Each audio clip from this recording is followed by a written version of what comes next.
Morning, everybody. I'd like to call to order the Tuesday, January 22nd, 2013 Board of Supervisors meeting. We'll begin with the flag salute led by County Council Jerry Carden.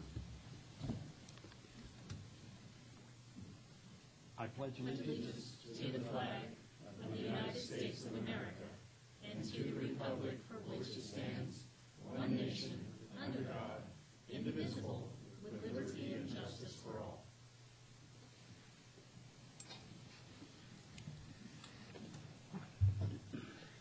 Will the clerk please read the statement of meeting procedures? Welcome to the Placer County Board of Supervisors meeting of Tuesday, January 22nd, 2013. Agendas are available on the chair outside this meeting room. If you are here to speak on an issue not appearing on the agenda, you may do so during the public comment period. There's a 3-minute time limit per speaker. The board is not permitted to take action on items addressed under public comment. When you speak, clearly state your name and address for the record. All items on the agenda will be open for the public to address before final action is taken. There's a 3-minute time limit per speaker, which will be monitored by a timer on the podium. If there is a person speaking on behalf of a group with no other testimony from another member of the group, please identify yourself as such, and your time may be extended at the pleasure of the board. Keep in mind that the chairman has discretion of limiting the total discussion time on any item. If you are hearing impaired, we have listening devices available. It is requested that all pagers and cell phones be either turned off or put in the silent mode. Thank you for your participation and cooperation. Thank you, Ann. Now is the time for public comment. Anyone who wishes to address the board on any item that is not on the agenda, now is the time to come forward. Please know that the board cannot take any action on any item brought forward in public comment. Is there anyone that wishes to speak under public comment? Please come forward and state your name. I thought we were home free. No. Huh? Good morning. Good morning. My name is Fauna Tomlinson. I live in Tahoe City for the last 22 years. My address is 3900 Beaumont, Tahoe City, California, 96145. I'm asking the Board of Supervisors to look into a plastic band bag. Last month, I announced it at NITRAC, and they approved placing the band bag topic on next month's agenda. Sue Vang from California Against Waste will attend the meeting and answer all kinds of questions. They are based out of Sacramento and can answer your questions and concerns about a band bag too, if you want her to come. They have helped over 53 California cities and ordinances ban the bag so far, and she's very knowledgeable. As you know, South Shore at this moment is voting on banning the bag. Truckee's also following suit, circulating a survey that had 70% approval rate. Other vacation mountain towns that are successful were Telluride, Colorado, Aspen, Colorado in 2011. Monterey is another vacation town in California that has successfully banned the bag. Why bother to ban the bag? Disposable plastic bags never biodegrade. So that means every single bag that's ever been made is still here. Plastic trash entangles, suffocates, and poisons at least 300 animal species worldwide and has a negative impact on the environment and tourist-based economy. You say, well, let's recycle it. Well, recycling doesn't work. Placer County residents use an estimated 130 million plastic carry-out bags each year, and they only recycle about 3%, according to California Recycle's last report. I have all of this, too, with the notes for you. In 2010, the U.S. EPA estimated local jurisdictions spend $13 per capita to keep litter out of oceans and lakes. That's $4.5 million for all of Placer County. Grocers spend $2.2 million for free plastic bags. That cost is passed on to consumers. Local bag ordinances do work. They're very effective. LA County's plastic bag ban with a 10-cent charge showed 95% reduction of all single-use bags. San Jose's similar ordinance reports 50% cleaner creeks and lakes. Lake Tahoe can benefit too. Who doesn't want a cleaner lake and surrounding areas? So let's show our future generations that we care and that we don't want our trash to be the legacy that we leave behind. I think it's time to look at banning the plastic bag. Let's keep Tahoe blue by banning the bag. Thank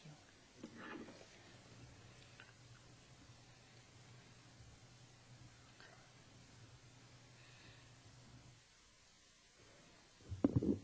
Good morning, Ellie Waller, Tahoe Vista resident. I know the subject I'm bringing up isn't going to be discussed today, but it is part of the bid assessment district. There are people in the district that are concerned that they haven't been made fully aware of the new phasing truncation of the project. Yes, the bid assessment district will be voted on as a whole, but I think the truncation of the project should have been presented to the public before the vote. Thank you.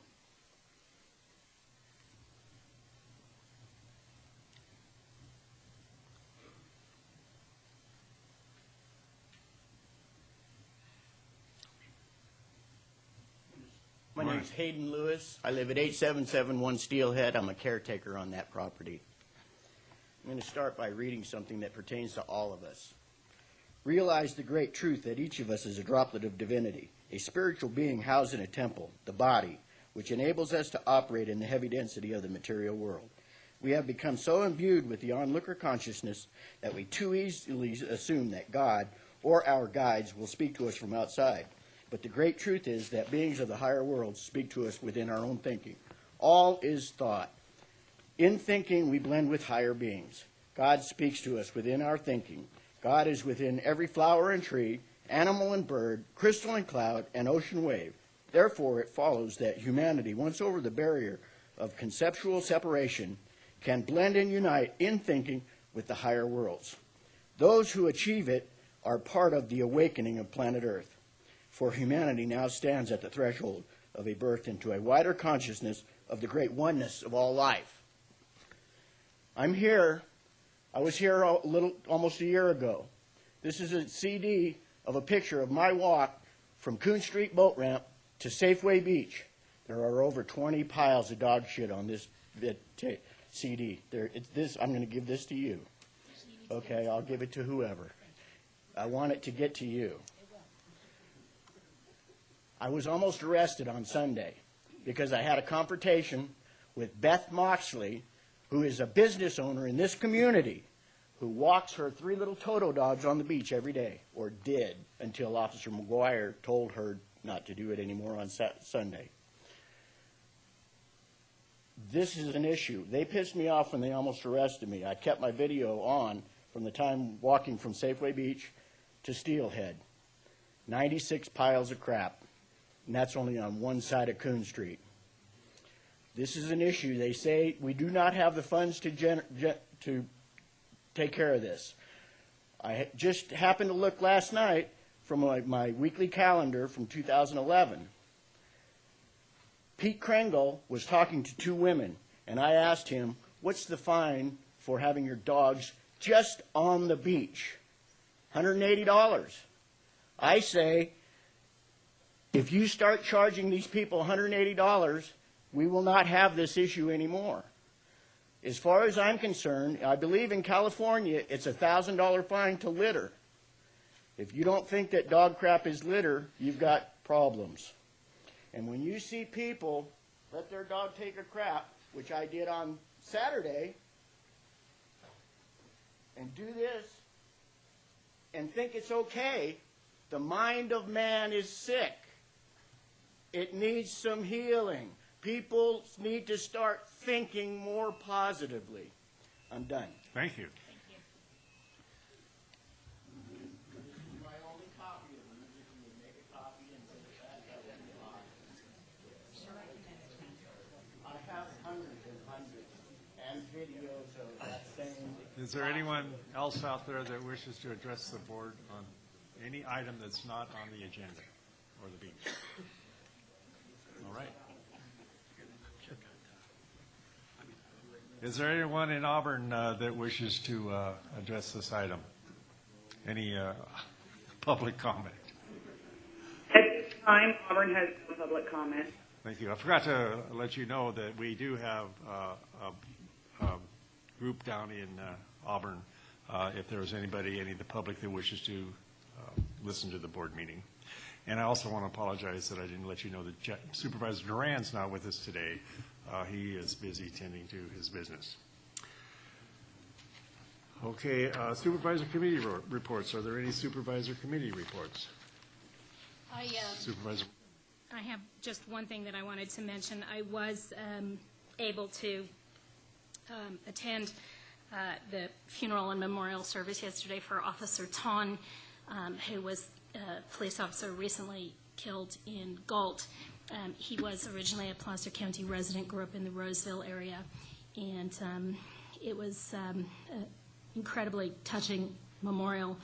But I was very, very proud as well of our Placer County Sheriff's Office Honor Guard was there and just really did a phenomenal job representing the County of Placer. So just wanted to publicly give my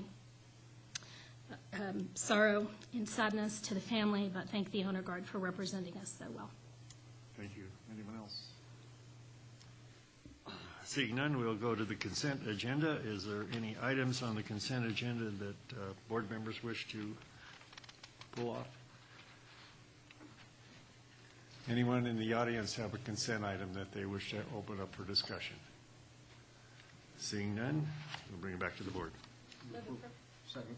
It's been moved and seconded to approve the consent agenda. Will the clerk please call the roll? Montgomery? Yes. Argan? Yes. Bueller? Holmes? Aye.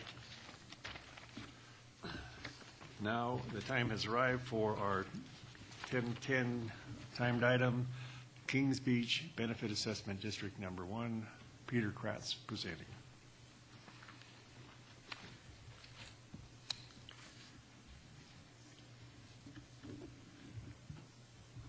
Is this where I do this now? So I should say this first? Peter, let me just read the statement, okay? This is the time and place for the public hearing related to the proposed formation of the Kings Beach Benefit Assessment District Number 1.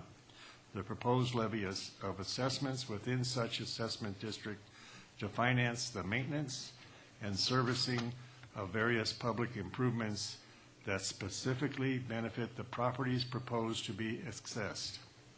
Please note that the public hearing and ballot collection has also been publicly noticed for participation in Auburn, California. Megan Schafferdini, Deputy Clerk, Brett Holt, County Counsel, and Chris Kaufman, County Counsel, are staff supporting the meeting in Auburn. I will now ask the clerk to report on the notice of this public hearing. Notice of the public hearing and distribution of the assessment ballots has been completed in the manner and form as required by law. I'll ask staff for the staff report. Good morning, Chairman and members of the board. Happy to be here. Peter Kress with the Department of Public Works. First, want to acknowledge Dan LaPlante here in front, helping out on this item. But the two of us, big effort with pursuing this item today and before you. My job today is to walk you and the public through this detailed item, including conducting a public hearing to hear testimony, allow for final opportunity to submit assessment district ballots associated with this item, and then report back to the board with the ballot results. In this presentation, I will summarize district benefits, district costs, determination of district costs, public outreach on the proposed district, important district details, and the process related to the actions presented to your board for consideration today. My presentation will be somewhat of a Reader's Digest of the actions before you, but I will attempt to make sure everyone fully understands what we are asking of you today. It's a presentation very similar to what we did in front of your board on October 23rd, but I feel it's important to present it again somewhat similarly so that people that weren't at that meeting that are here today in the public and yourself are reacquainted or learning it for the first time so you understand the actions that are before you. And for the public, when they take testimony, they have an understanding of what we're proposing today. So with that, again, this is on the 1010 timed item, Kings Beach Benefit Assessment District Number 1 for consideration. And what is it all about? The project purpose and need. It does relate obviously to the Kings Beach Commercial Core Improvement Project. The highlighted goals are on the slide in yellow, and what this district is all about, making sure that once we build the project, there's a program in place to uniformly and consistently maintain the streetscape improvements with particular emphasis on the sidewalks. And as you can see here, these are recent shots showing the lack of pedestrian mobility that we have in the community of Kings Beach. What is it going to look like? I think I've shown this slide to your board before in previous actions, but I just wanted to remind folks of what the proposed streetscape improvements look like and what I believe the community desires to be maintained. And this is right out in front where we're meeting today, what we see today up in the upper left, and what a projection of what it should look like when we build the project. Having right-of-way for pedestrians and cyclists where they don't have that today. Just to orientate you, this slide shows the proposed district boundaries, which shows the district generally straddles Highway 28 and properties on each side from Highway 267 east to Chipmunk Street.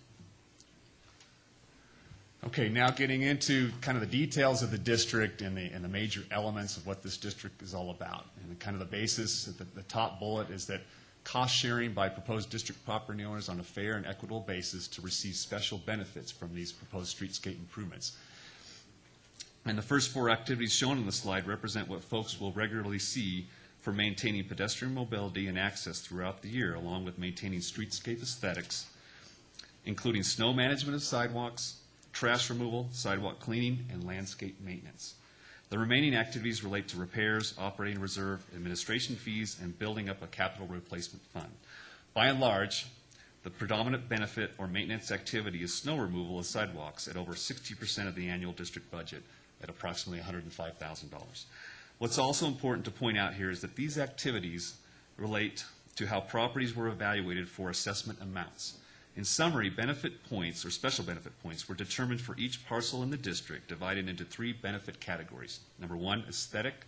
Number 2, safety. And number 3, economic activity.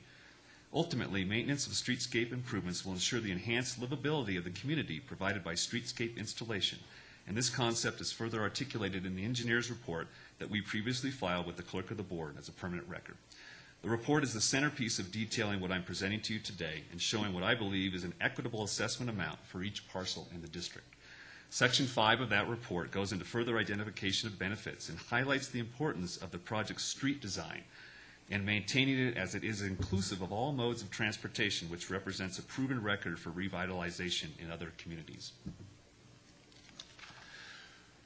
A snapshot of the budget that was composed for the proposed assessment, and this walks you through. You can see snow management, hauling, and storage represent the bulk of the budget up on top. The other important point on this slide is that you see a gross budget of $201,000, but as explained in the engineer's report, there is a general benefit associated with the proposed district activities which relates to benefits provided to the public at large, and so the net cost to district property owners representing special benefits is less at approximately $166,000. The general benefit credit of $35,000 also includes additional contributions from the county and the North Tahoe Public Utility District provided by snow management of the public parking lots in the district and snow storage provided on the North Tahoe Public Utility District property. And those are highlighted up here. Snow management captures public parking lots, 2 that we already maintain that are at Minnow and Brook, and then the snow storage here highlighted with the North Tahoe PUD where snow would be stored at the regional park. A couple of slides here just to show you the layout of the district and the breakdown of costs assigned to each parcel. What you see here is a per parcel cost range of tens of dollars per year for the low benefiting parcels to just over $2,500 a year for the top paying, highest benefiting parcels. The engineer's report fully details how benefits are determined for each parcel and the corresponding assessment cost. The higher the benefits received, the higher the assessment. I'll talk a little bit about that in a couple of slides. The next slide is really then to show how the land use is broken out in the district, and that equates to how assessments were derived as well. So you can see it's a bit of a split between residential and non-residential or commercial, and we have some recreational zoning as well. Peter, could you read what the colors are? Yes, sir. So the green is non-residential or commercial properties, I would say. And then the residential, like over here, the Sweetbriar condominium, way on the west side of the project area, the district, and then these are residential as well. The orange, like the state properties, CTC, California Tahoe Conservancy, state parks in the middle of the district, those are state properties that are zoned as recreation. Mixed-use development this kind of mixed-use development is not unique with respect to other communities that pursue a benefit assessment district program like this. So assessment criteria, a little bit on how we got there. When we got into the details of developing this proposal for a benefit assessment district, we worked with the consultant NBS, who is here today, and they looked at us to say, okay, what's a realistic cost to maintain the sidewalks on a year-to-year basis? And that's where I acknowledge Dan on our staff going out and talking to local contractors that do this type of work. They do it right now in our public parking lots and other places to come up with a budget, an operation and maintenance budget, what would seem palatable. And once we determined that budget, it really was up to our consultant to help us out with the special benefit points assigned to each parcel to derive equitable assessment amounts based on the level of benefit received. And that criteria, again, is based on safety, aesthetics, and economic benefits of streetscape improvements related to these factors that you see with the check marks. The streetscape frontage distance, the proximity of that property to full, partial, or across the street sidewalks, the lot size of the parcel, the building area on the parcel, whether it was developed or not developed, and the parcel zoning land use, whether it's residential, non-residential, or recreation. Those are the predominant land uses within the benefit assessment district. And I would say that over the last couple of months, we've had a lot of calls about, well, what about properties that are zoned non-residential but may have a residential component? We looked at the best available records that we have from the assessor's office and based our assessment budget on those assessor's records in terms of the land use zoning. It would be quite a big administrative burden to try to break an individual parcel down into different land uses. It's not that you couldn't get there, but it would be quite an administrative burden to go there. So I wanted to just make that point.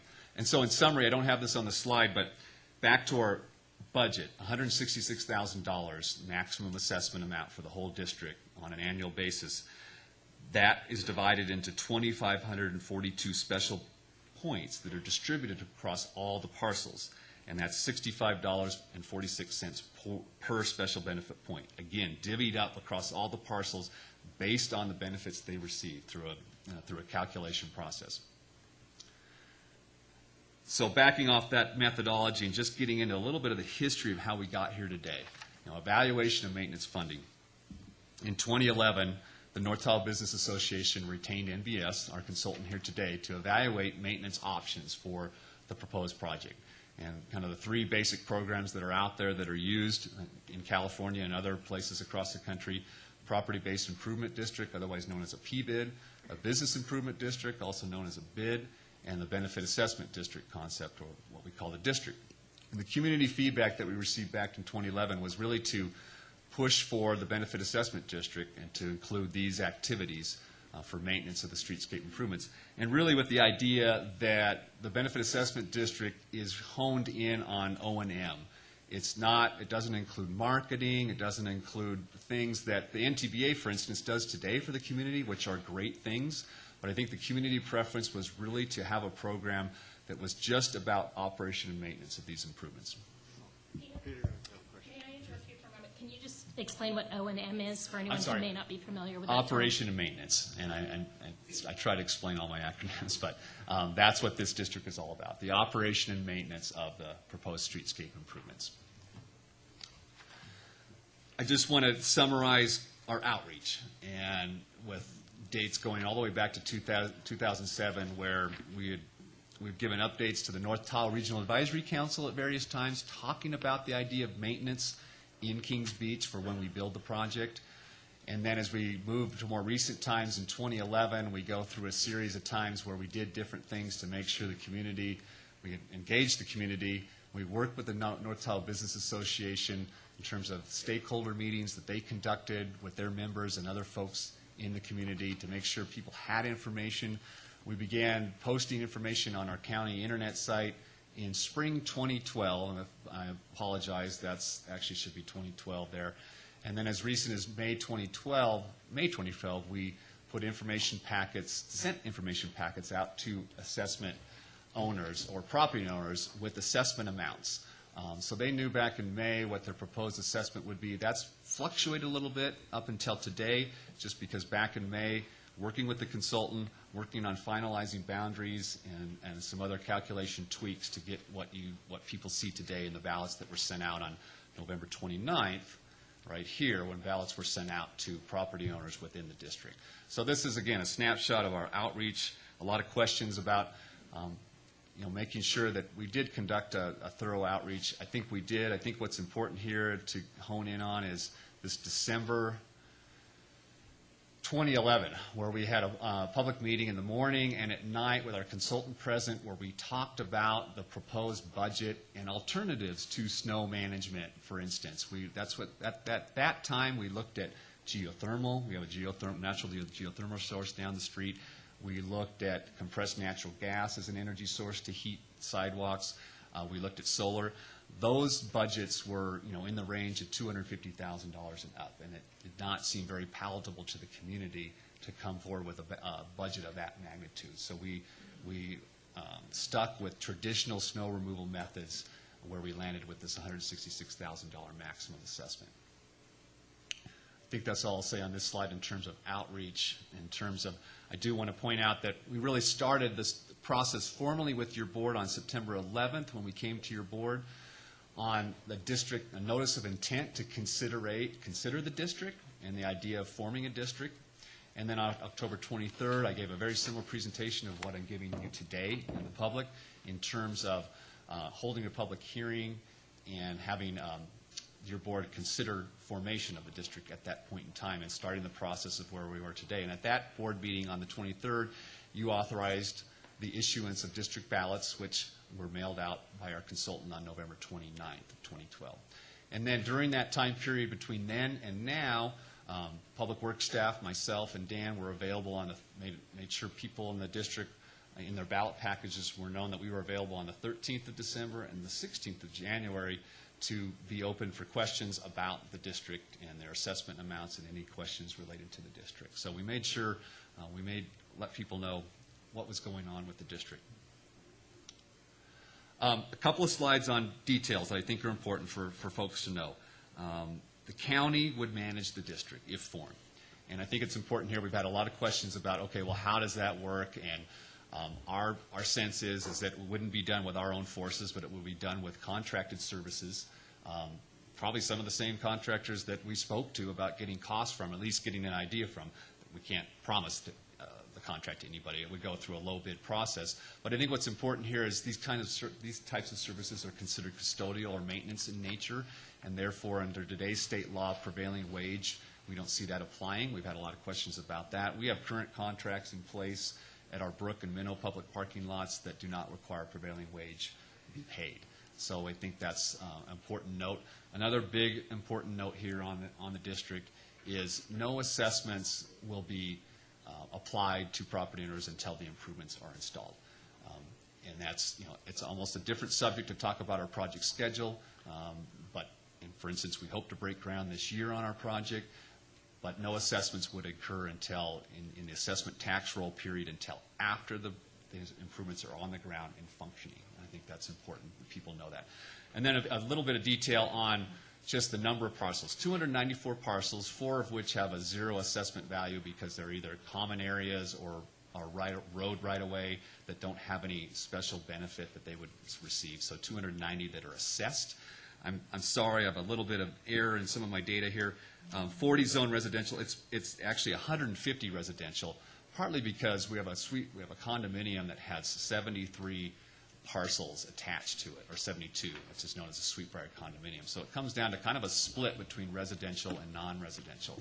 And just to note that we have 171 total property owners. We have a number of unique parcel owners, meaning property owners that own more than one parcel in the district. 60, according to our records, I think last year we determined that about 65 of those property owners live in the basin, in the Tahoe Basin, and about 106 live outside the basin. And then a little bit of detail on the assessment amounts. They go as high for a unique property owner owning multiple parcels like BBLLC, as high as $16,400 a year for that assemblage of parcels under one property owner, to a minimum of around $13 a year for a Sweetbriar condominium owner, with an average assessment per year per parcel of $967 and some change, and a median at about $436 per year. So I wanted to point that out. A couple other details on the district I think that are important, and some questions that we received as of late, is that no district properties are exempt from payment, state, county, or private. We do have a mix of property ownership within the district, as you can see here, between state, county, and private. And I just want to point out that county properties represent about 2% of the budget, the annual maximum budget, and the county supported the district by voting yes on their 8 parcels on January 8th, 2013 at your regularly held Board of Supervisors meeting. The successor agency, or the former redevelopment agency properties, represent about 3.4% of the annual maximum budget, and they supported the district by voting yes on their 20 parcels in December 2012.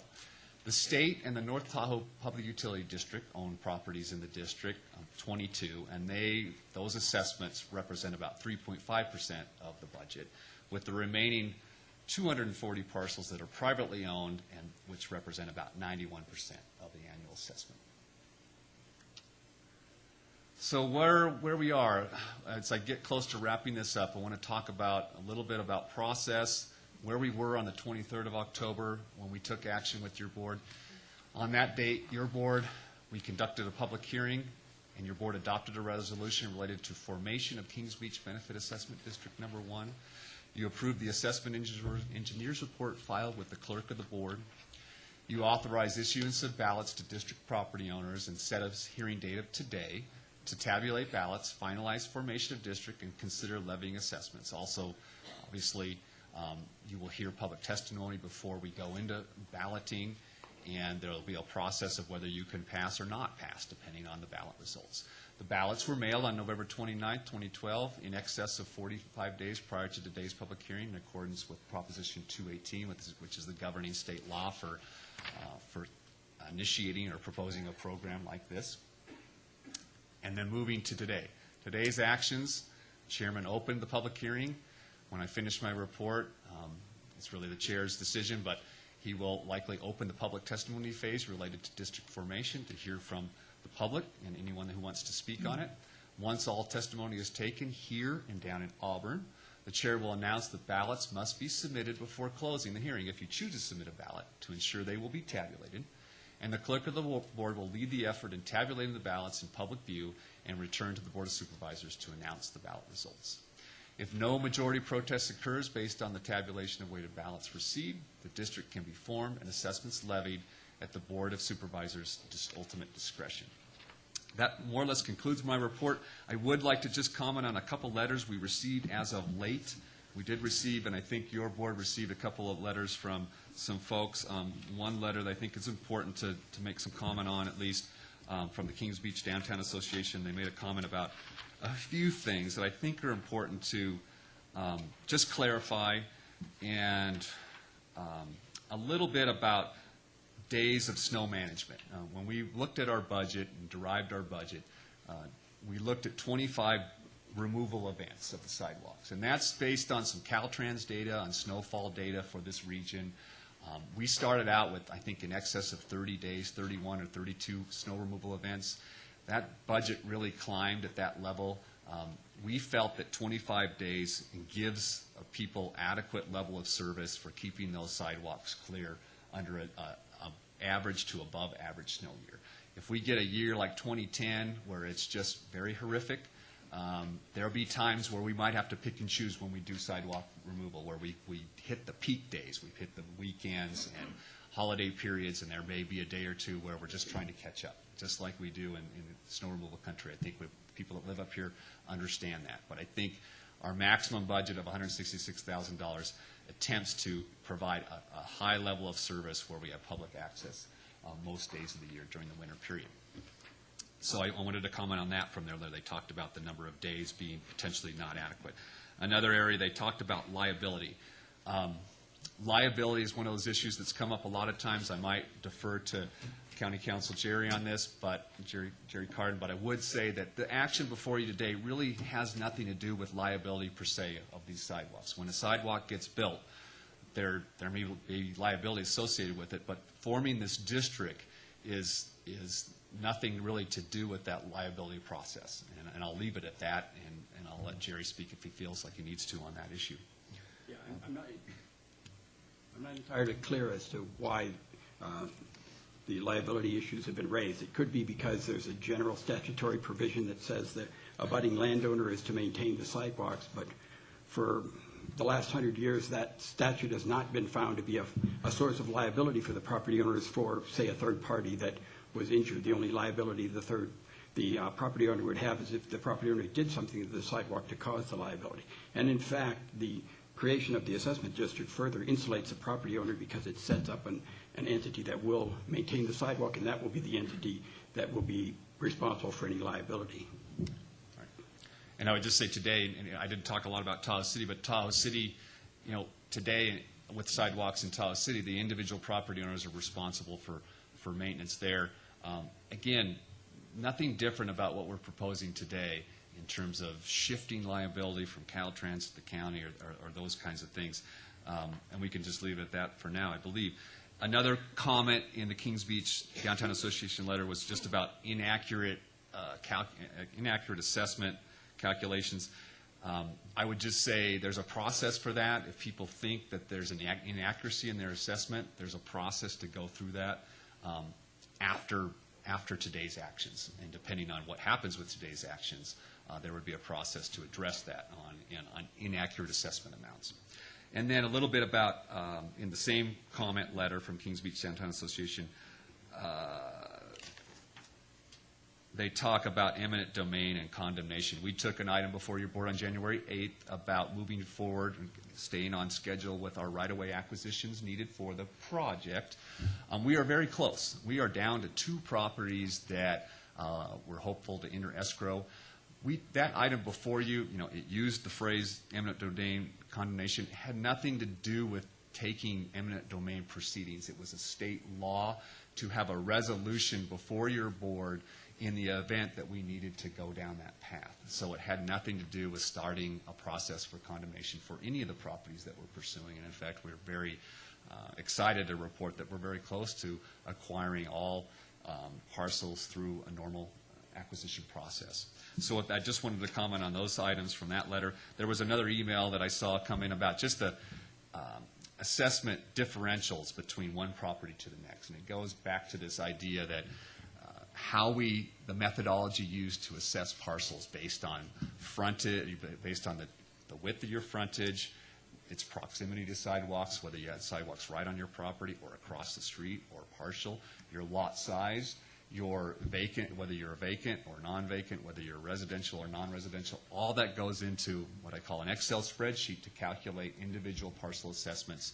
You see a big variation just because you see a big variation in lot size, development status, zoning status, those kinds of things.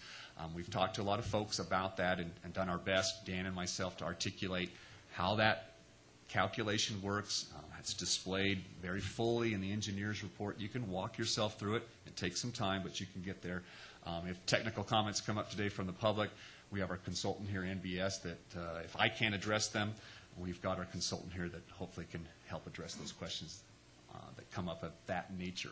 So with that, that concludes my staff report on the proposed benefit assessment district for Kings Beach. I'm here to answer any questions from your board and turn it back to you. Thank you. Okay, are there any questions from board members? Supervisor McCarthy. Peter, thank you. Thanks for the recap and some of the new information as well. You had one slide that was entitled Public Outreach, which was the sort of the truly public meetings, but did you have one-on-one meetings with any property owners? Or, if you had property owners who had specific issues, how did you handle that? For Public Works staff, between Dan and I, once the ballots went out, our phone number was listed to call us. So there were a series of answering phone calls, and in a few cases, people that came to our office, and we talked to them one-on-one with regards to how their assessment was calculated and those kinds of things. And so we made ourselves available at all times to either respond to phone calls or have people come to our office. Our office is just down the street, so it's very convenient to be able to meet with folks if they have questions. So. Thank you. Any other questions from board members? I wonder if you could broaden the process for if someone has a challenge to the, if you could broaden the process for, oh, okay, thanks. If you could broaden the process for if someone has a challenge to their assessment, is that something you're prepared to do this morning? We can talk, I can talk a little bit about that. Talking to our consultant about that, my understanding, there's not a formal appeal process, but there is a process that they can submit an appeal, so to speak, after today, questioning the calculations that went into their assessment, or if our records from the assessor's office have changed since we took those records in terms of developing it. There is a process where people can submit, they can make a phone call, I would imagine, but ultimately submit something in writing. Obviously, if the district does not pass today, it becomes a bit of a moot point. So I think the way I understand the state law and how we are here today and how we move forward with the action before you. If it passes and there are folks that are in the district that feel that somehow their assessment is erroneous, there's a process to then move forward. And it's not time constrained per se. I think it can happen whenever they want it to happen after actions occur today. And do you anticipate a fee being charged for that appeal, or what you don't want to call appeal, but I don't see a charge for that. Okay. No. All right. No, Very sir. good. Thank you. Any other questions? Seeing none from the board will now hear from any interested person who desires to address the board on this matter. First here at the Event Center and then by phone in Auburn. There is a 3-minute time limit per speaker. So if you wish to address the board, now is the time to come forward. Oh, please come forward. Morning. My name is John Bergman. I have property and a business on Brook Street in Kings Beach within the proposed district. I thank you for putting this first on your agenda. I also thank you for your persistence in making this project happen. It's been a long time, and we're glad to see the construction's coming to fruition. There's never been an investment like this before in Kings Beach. We all look forward to its environmental benefits. Property and business owners will especially benefit by the streetscape amenities that we're looking forward to. With this project and TRPA's regional plan adoption and the community plans, when they dovetail and mature, Kings Beach will no longer be an investment dead end. Private money will follow, especially if we do it right with a long-term maintenance plan.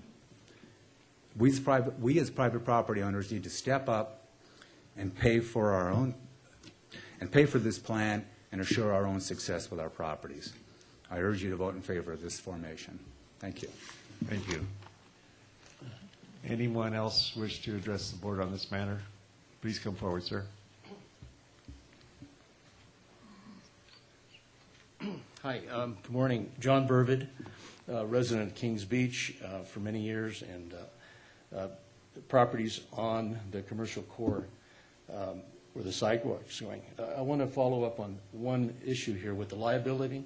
I was always told that once the sidewalk goes in, it would be up to me to go to my insurance company to get insurance to cover the liability in that section. When I went to my insurance broker, he said there's no insurance I can sell you to do that. So what you're saying is slightly different. I'll take my answer when I sit down. The second thing is snow removal, Peter.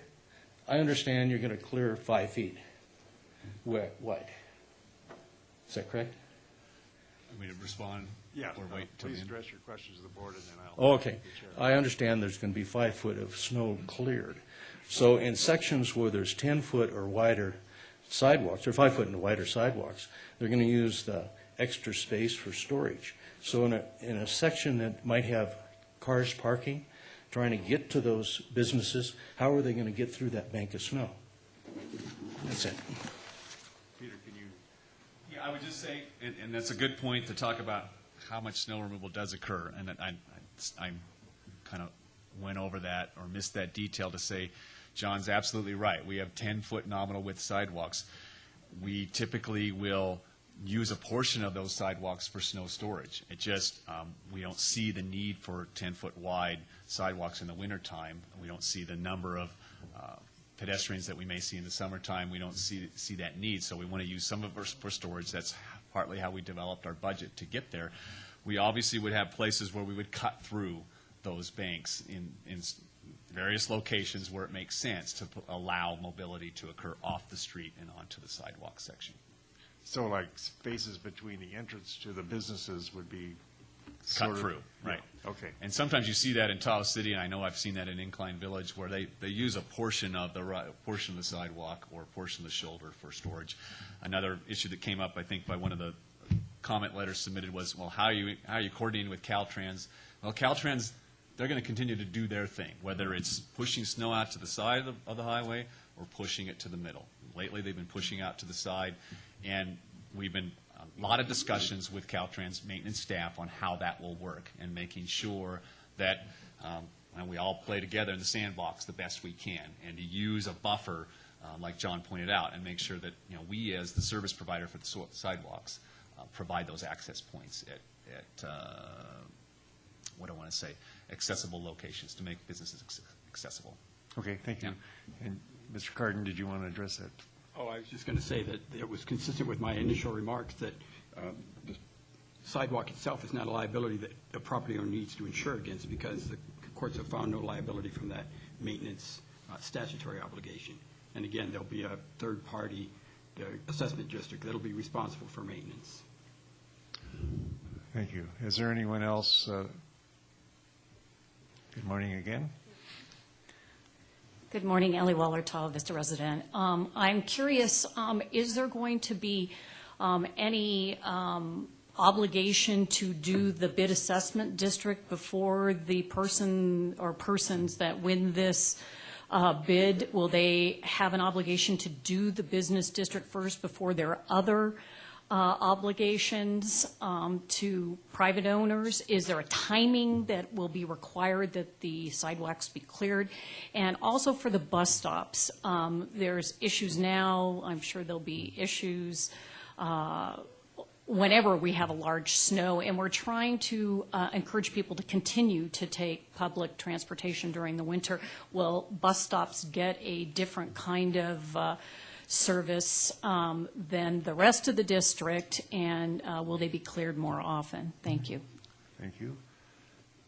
I would assume that the bid process would go out and explain or make sure that whoever gets the contract would have a schedule of how he was going to do their work. Is that a fair assumption? I would just say in our bus shelters, with TART being a division of Public Works, that would be, in my mind, considered separate. They would continue to do what they do today, and the service provider for the Benefit Assessment District would coordinate the best they could with that service provider for the TART bus shelters. And so we would, that's down the line of writing a scope and a schedule, and obviously they're bidding on services to be provided for the assessment district that they need to fulfill that scope that'll be written at that point in time. Okay, good. Anyone else wish to address the board on this issue?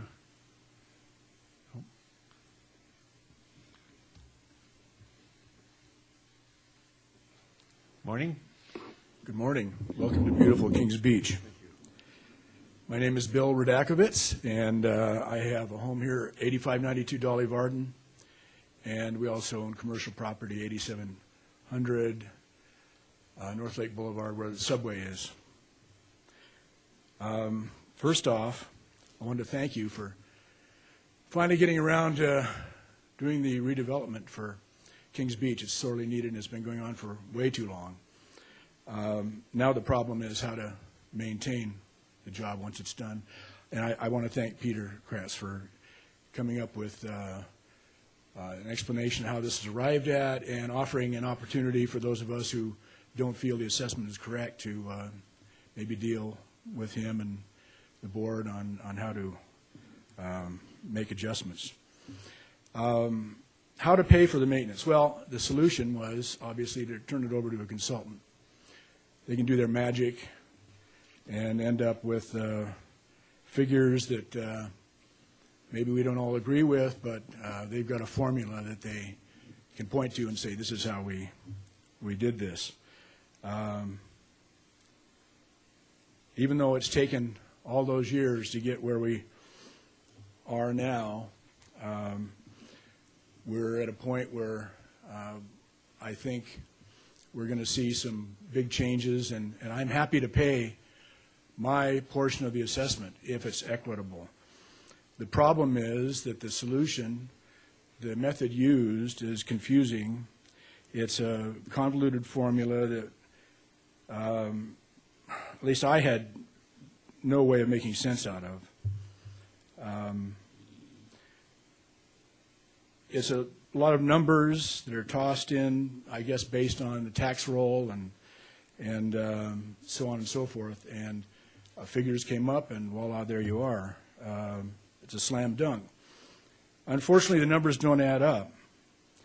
Talking to Dan LaPlante earlier about the cost of snow removal, which is the bulk of the budget, and he said he was working on figures that would, at this point, look like about 5 cents a foot. For our property, that'd be $7.50 every time they remove snow from our property. And if they did it 20 times, that's $150.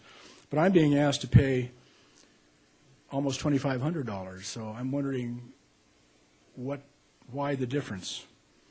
Let me give you an example about some of the issues here. I feel like we're paying for people who either can't afford or don't benefit to the degree that the consultants think they'll benefit. And Ferrari's Crown Motel and Resort, I'll be shortly. Yeah. Okay. 3 times the size of my property, they pay $21.81. I've got 150 feet of frontage. The standard gas station, which used to be a Shell, is 180 feet wide. They only pay $1,500. Los Caliente is a huge lot with 130 feet wide. They pay $1,894. Why the discrepancy? I could go on, but I don't want to bore you with it, and I might be wasting my breath. The easy thing for you today, assuming the ballot's measure passes, is to okay this and leave us, the property owners, the option of an appeal. However, the right thing for you to do, I think, is to take another look at the figures and how they were arrived at. I seriously doubt that the consultants took the time to come here, do the measurements, talk to all the property owners. I know I certainly wasn't consulted, so thank you. Thanks, Bill. Next. Robert Kramer, president of the Kings Beach Downtown Association, 13-year resident and business owner. Basically, I just wanted to bring up the fact that the liability issue was our main concern about this benefit assessment district. And I believe it wasn't fully covered for us in the public outreach. So we didn't understand how much liability we would be assessed or given or passed to, and we didn't have insurance companies that would insure us in case something happened. So I appreciate Peter's explanation and the council's explanation on that. However, I still don't believe that everything's out in the open on that yet as far as understanding goes. The other issue I had was I understand that people not voting is a yes vote, and I don't feel that is personally fair. So I didn't get a vote because I didn't get a ballot. But that was probably just a one-time thing. And that's all I wanted to say about that. So thank you very much. I love this project going in. I believe we do have to pay for maintenance. However, I think there is a better way coming up in the future. Thank you very much. Thank you. Supervisor Montgomery had a question.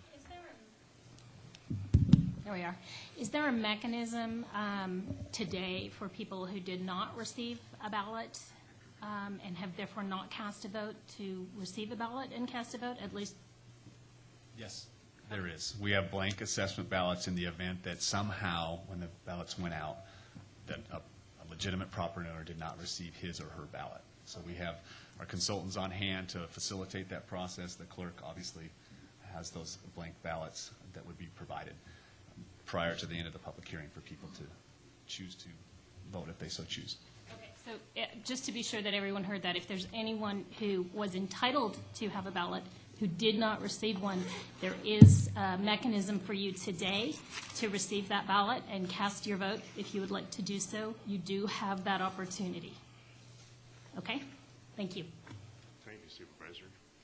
Yes, ma'am. Good morning. Good morning. I'm Mia Kong with Domus Development. I'm here today to speak on behalf of our property, 200 Chipmunk.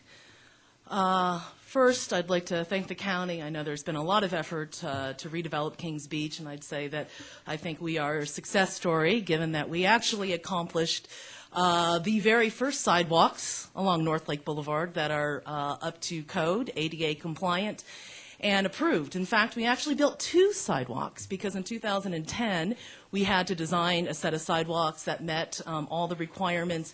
And then when it was all installed in 2012, we were told to rip it out and build another one because the Core Improvement Project had just completed their design and the color was wrong.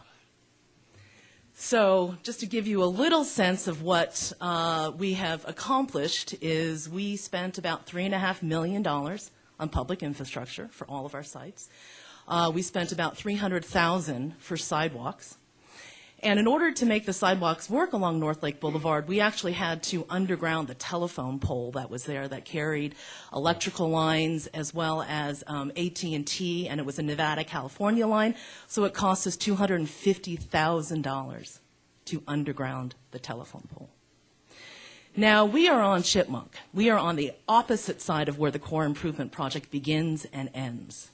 And yet we are being asked to be part of this improvement project, this maintenance bid, because we just so happen to be along the corridor. Although we do not have a sidewalk that will be provided to us, we had to go through a very arduous process to design, redesign, install, and reinstall sidewalks.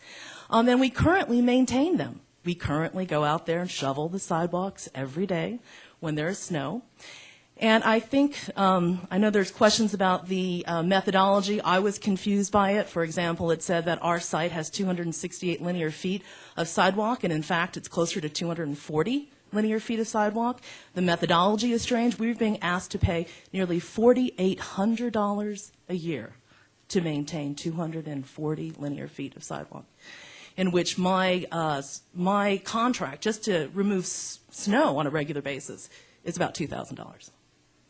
So the methodology seems flawed, and then it also sets up an expectation, and I think the county should be thinking about this.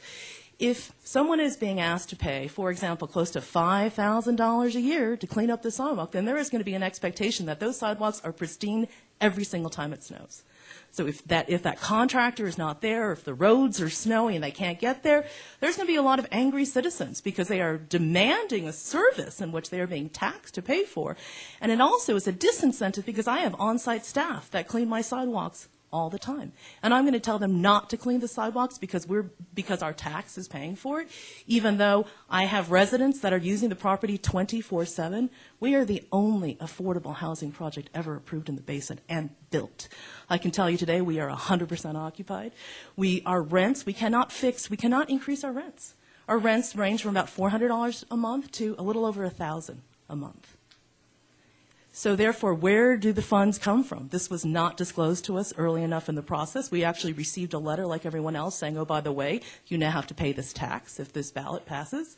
We have underwriting that absolutely is to the penny, and this is thrown at us at the last minute. So if we are not allowed to be exempt from this because we are not in the core improvement project area, because we already maintain our sidewalks that we constructed and built in the public right-of-way, in which, oh, by the way, it's a Caltrans right-of-way where we are, and we're being asked by the county to maintain the Caltrans easement, even though it's a county obligation, because we improved it.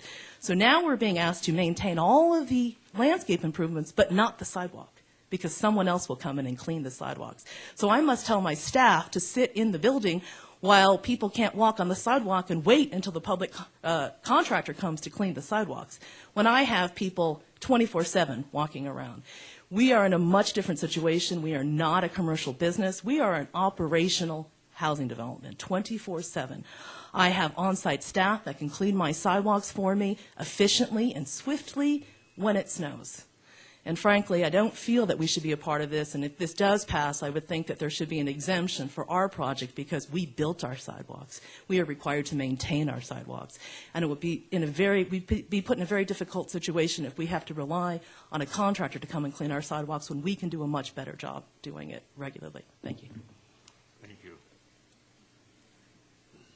Is there anyone else wish to address the board on this item?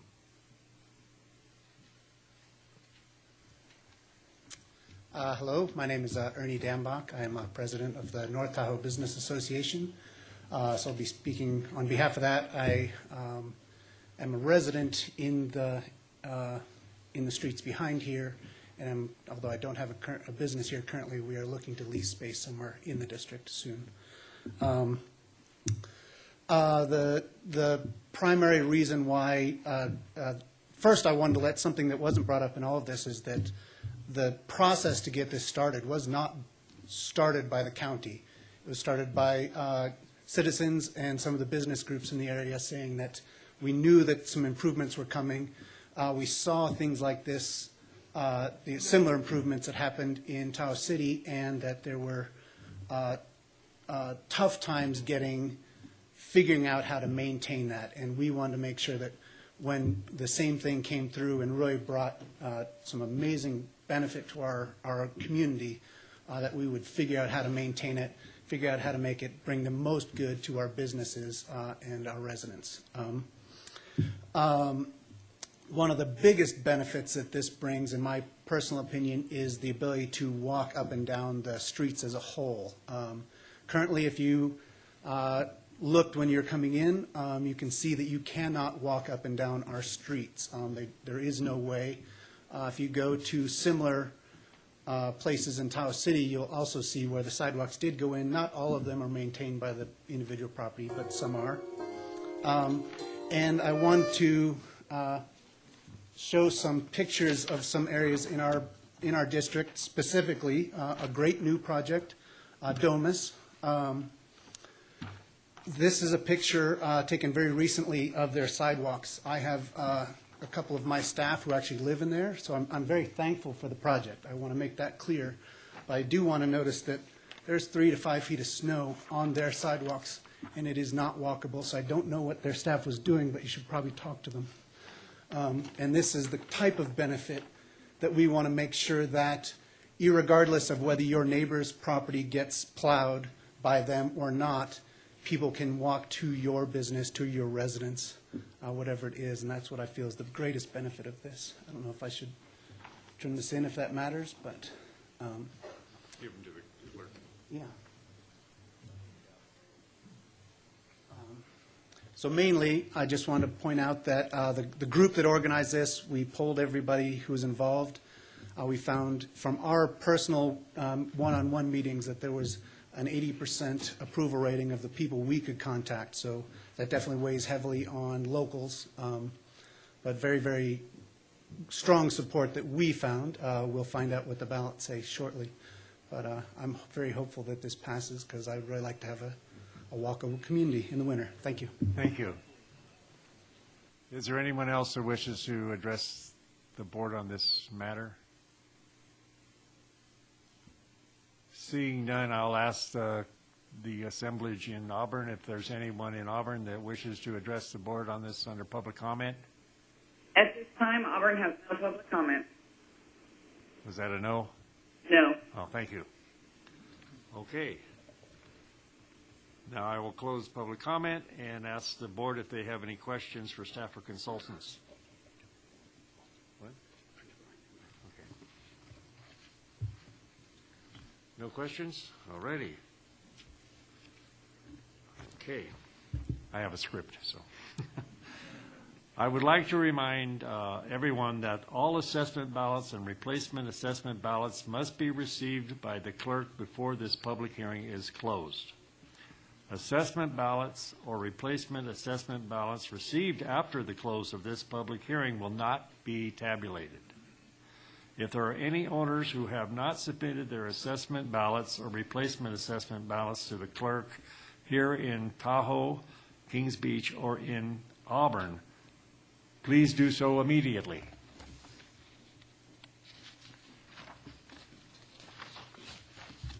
Is there anyone in the Auburn area that wants to submit a ballot?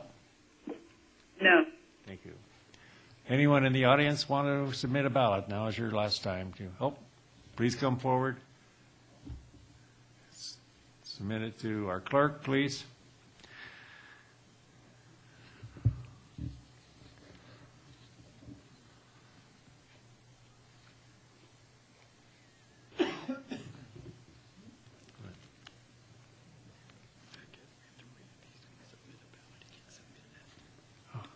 Oh.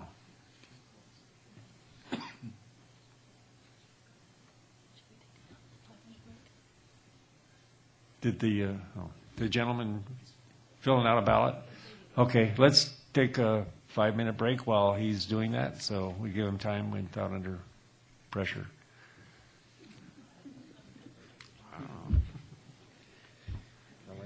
You're doing fine. And then we were figuring it's probably take about an hour. 12:50.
control and halftime code enforcement, because we also have code enforcement. Yeah, yeah.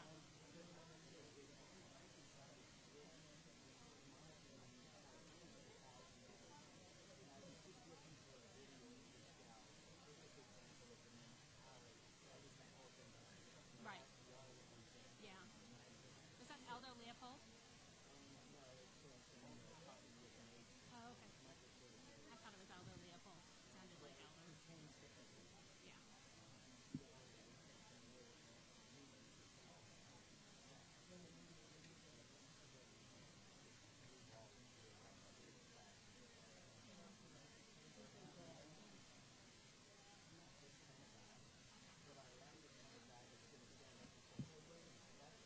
Yeah.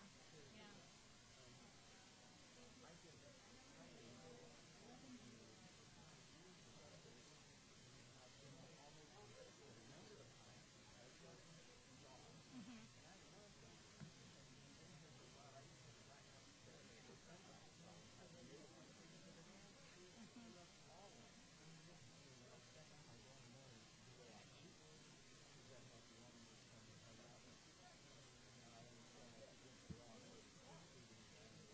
Our secret. Yeah, yeah. Well, listen, do me a favor. I'm in Tahoe Thursdays and Fridays each week. I live on Donner Summit, so I split my time between the Auburn area and the Tahoe area. Get a hold of Steve, because I know you guys have talked, and we'll see if we can set up some time next week to get together and have a chat. How's that?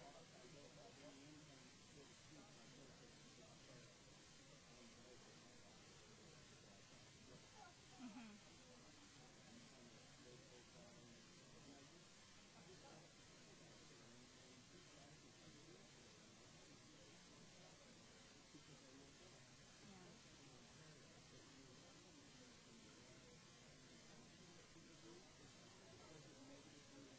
Other people. Mm-hmm. Yeah. Yeah.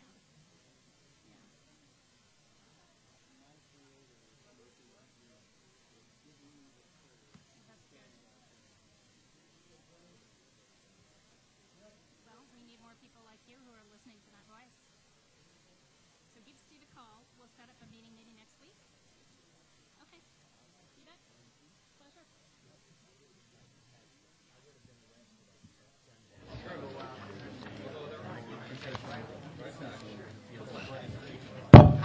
Okay, I'd like to call this meeting back to order, please.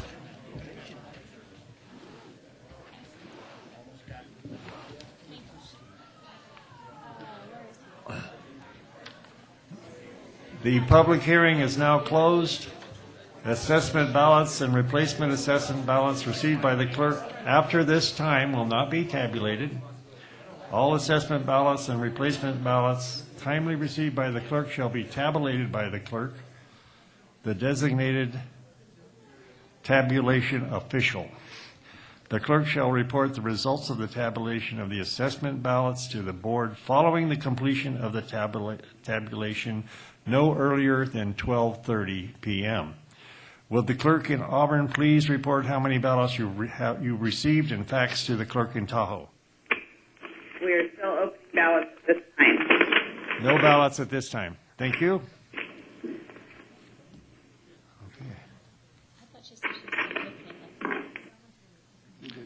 Auburn has received a total there we go. of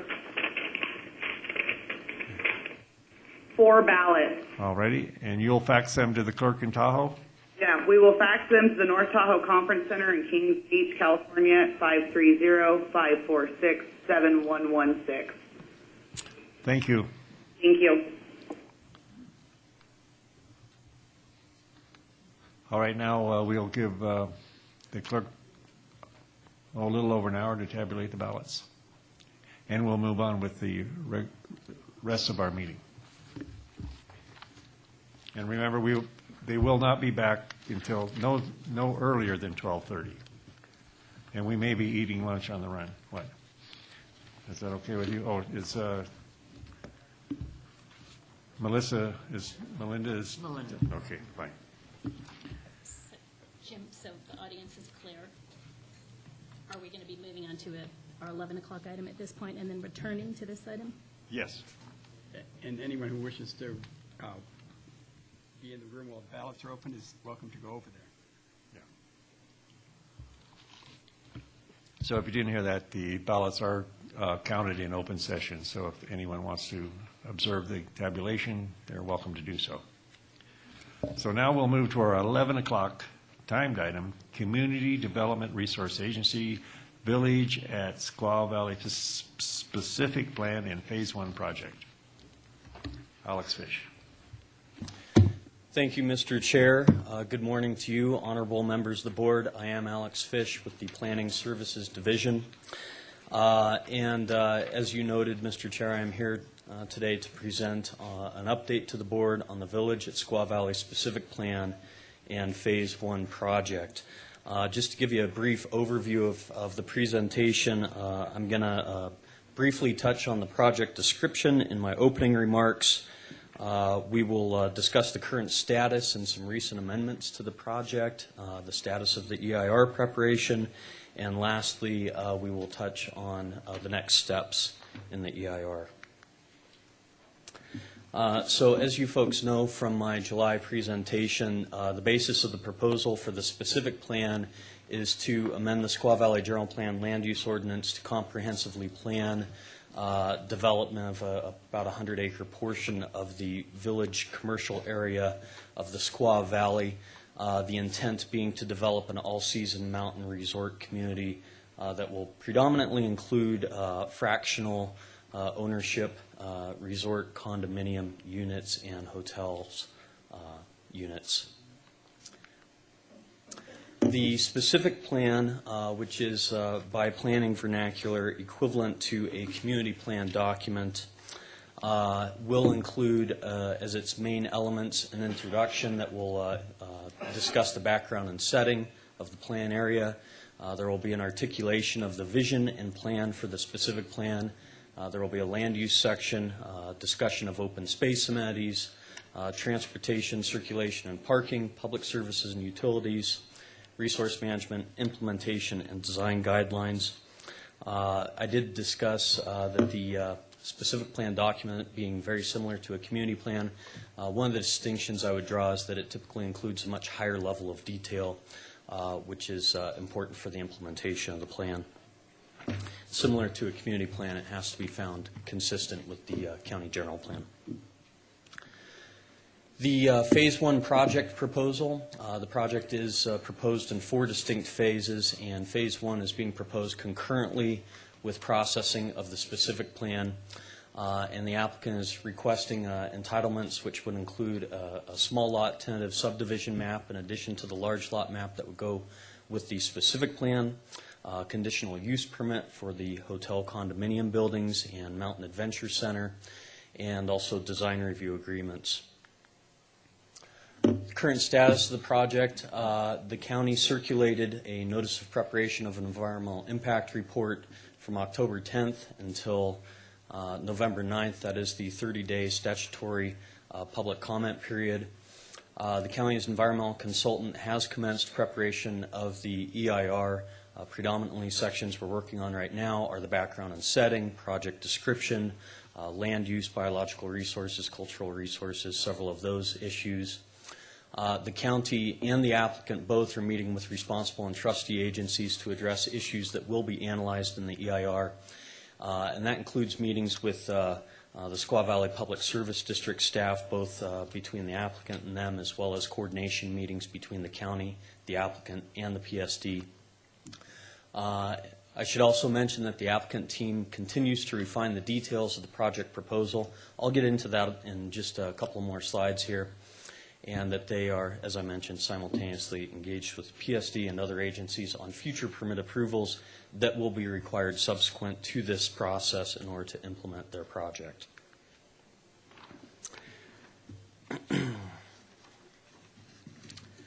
I just wanted to touch on some of the revisions that have occurred since the time that the county published the notice of preparation for this project. Principally, what we have had is a revision to the density and intensity of the project. That revision has predominantly consisted of lowering proposed building heights, reducing square footages on key buildings as a consequence of the reduced number of floors, and that also translates into a reduced number of units, or bedrooms, if you will, as the Squaw Valley General Plan Land Use Ordinance does quantify development in bedrooms as opposed to units. So I have a slide a little bit later on here where I'm going to touch on where in the plan area these reductions are, but right now what I'd like to highlight, as you can see, we have reductions on the parcel A, O, I, and K buildings. Parcel A, which previously, when I presented to your board, included this 10-story building, is now proposed as a 6-story building. We have similar revisions in other areas of the plan that I will touch on here as we go through the presentation. Notably, since the time of the NOP, there has also been a unit count reduction in the project from 1,295 units, approximately 3,200 bedrooms maximum, those are maximum development potentials, to 1,093 units and 2,184 bedrooms. And what I've got posted up here for those in the audience are just, this is a land use table from the specific plan. It includes a designation. It's hard to see the pointer up here. The colors correlate to specific land uses. There's a corollary acreage here, and then, of course, the number of bedrooms and units that would go with each. Importantly, what you'll see here at the bottom is this is the reduced number of units, 1,093, 2,184 bedrooms, as opposed to the previous 1,295 units and 3,200 bedrooms. There have been some augmentations to the project since the time of the NOP, as well as my last presentation to your board. Importantly, there are several community amenities that have been incorporated into the project proposal. I think one of the most significant of which is a stream restoration plan and interpretive linear park. What you're seeing here on this slide is just to the, would be the northeast of the intersection of Far East Road and Squaw Valley Road here, an open space area on the north side of Squaw Creek that would include a boardwalk-style Class 1 trail that would go through this area. There would be an overlook platform on the creek that would overlook some enhancements to the stream. This is an energy dissipation and wetlands enhancement area with groundwater recharge. To the west here, we can't see, I didn't put up all the slides that I would have to show this, but there's also a significant widening of the legacy trapezoidal channel from the core project that channelized that portion of the stream for the 1960 Winter Olympics development. I have one more slide here. This is all the way at the west end of the project, again, showing the stream restoration area and linear interpretive park. We have here, you can't really see them that well on here, but there would be some sediment detention basins here at the north and south fork Squaw Creek confluence area, as well as some trail enhancements and connections to that linear interpretive park. What does the orange dotted line and the blue dotted line represent? Those are pedestrian corridors. So orange dotted line being a trail corridor, and then, of course, the blue dotted line is a pedestrian access way along the existing Squaw Peak Road. Thank you. You're welcome. I touched on this a little bit when I went over the specific plan. As I noted, there is a Phase 1 project-specific component that has entitlement requests for development. That phase of the project, again, we're looking at two charts here. This upper chart is the most current Phase 1 proposal, this being the previous one that was included in the NOP, so the one on top is the current. Notably on this, the only difference that you're really going to see is a reduction in the Parcel A building from, I can't see it off the screen there, but about 260,000 square feet to 184,000 square feet. That's that 4 floors that came off the top of that building. There's a corresponding reduction in the number of units from 390 to 350, and of course reductions in the number of lock-offs or bedrooms, if you will. So those lock-offs being individual bedrooms that can be locked off and rented as a hotel room when an owner is not present. We also have some on- and off-site public recreation facilities. I've already touched on this with the stream restoration plan, but there is going to be an extension of the Class 1 bike and walking trail through the project on the north and south sides of Squaw Creek. It'll cross over the creek at Far East Road. There's the Meadowlands Interpretive Parks. There's trailhead connections to both Shirley Lake and Granite Chief. This being the Shirley Lake trailhead. Existing over here, there will be some enhancements for that. There's also a proposal currently that Parks is considering for some tennis courts to be incorporated into the project. Importantly, we should note that the Phase 1 project, by its nature and design, it redevelops parking areas.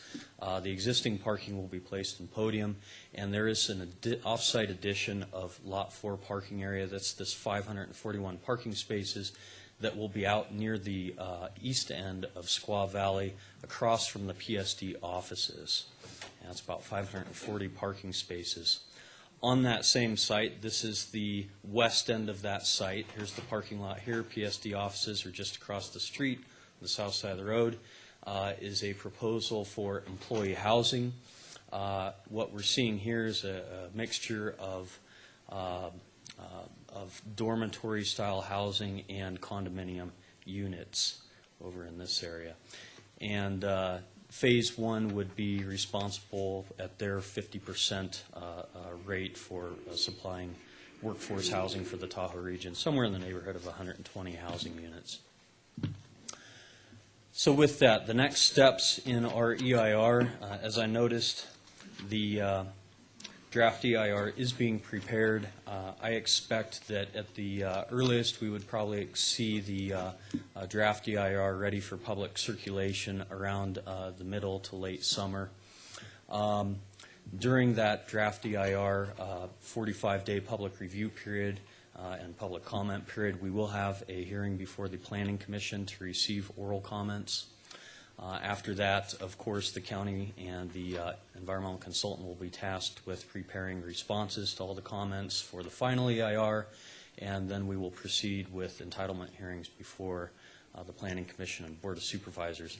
I am Alex Fish, of course. I have my contact information up here, and notably for those in the audience who may be getting a first taste of the project, I do have a project-specific website on the county's webpage, the Planning Services Division webpage, where you can download the Phase 1 project description, the specific plan, get in touch with me and other folks. So please feel free to check that out. And that concludes my presentation. I'd be happy to take any questions from the board at this time. Any questions from board members? Supervisor Montgomery. Alex, thank you, as always, for being so direct and straightforward in these presentations. I know that I'm always impressed by your level of knowledge and, frankly, your willingness to really work with members of the community and just be very direct and honest and straightforward. So with that, there was a great deal of relief, I would say, when people heard that the number of stories were being reduced. How does that relate to height? And does that include the proposed parking podiums? So let's see if I can find a good slide to discuss that. I think this is probably the best one. Maybe let me go forward here, check one other out. So I meant to touch on this. So this is parcel A, and I'm going to point out for the public, and I'll point out for you as well. This is parcel A. This was previously a 10-story building, now 6-story. And the way the height would be measured on these buildings is there is a building-specific height based on the number of stories and what that maximum yield may be that is proposed on a parcel-by-parcel specific criteria for the entire specific plan. So there's approximately 15 developable parcels in the specific plan, and each one has its own specific development criteria.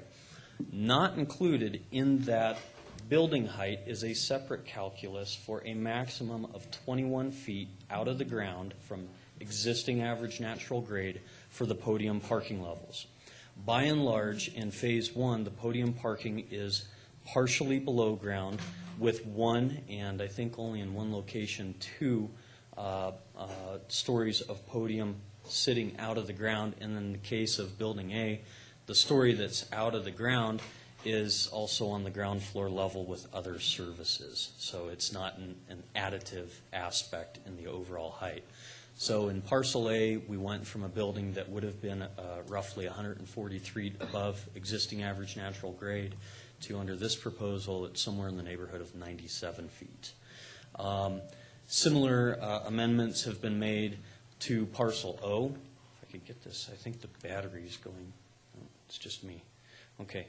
Parcel O is right here where the existing Olympic House is.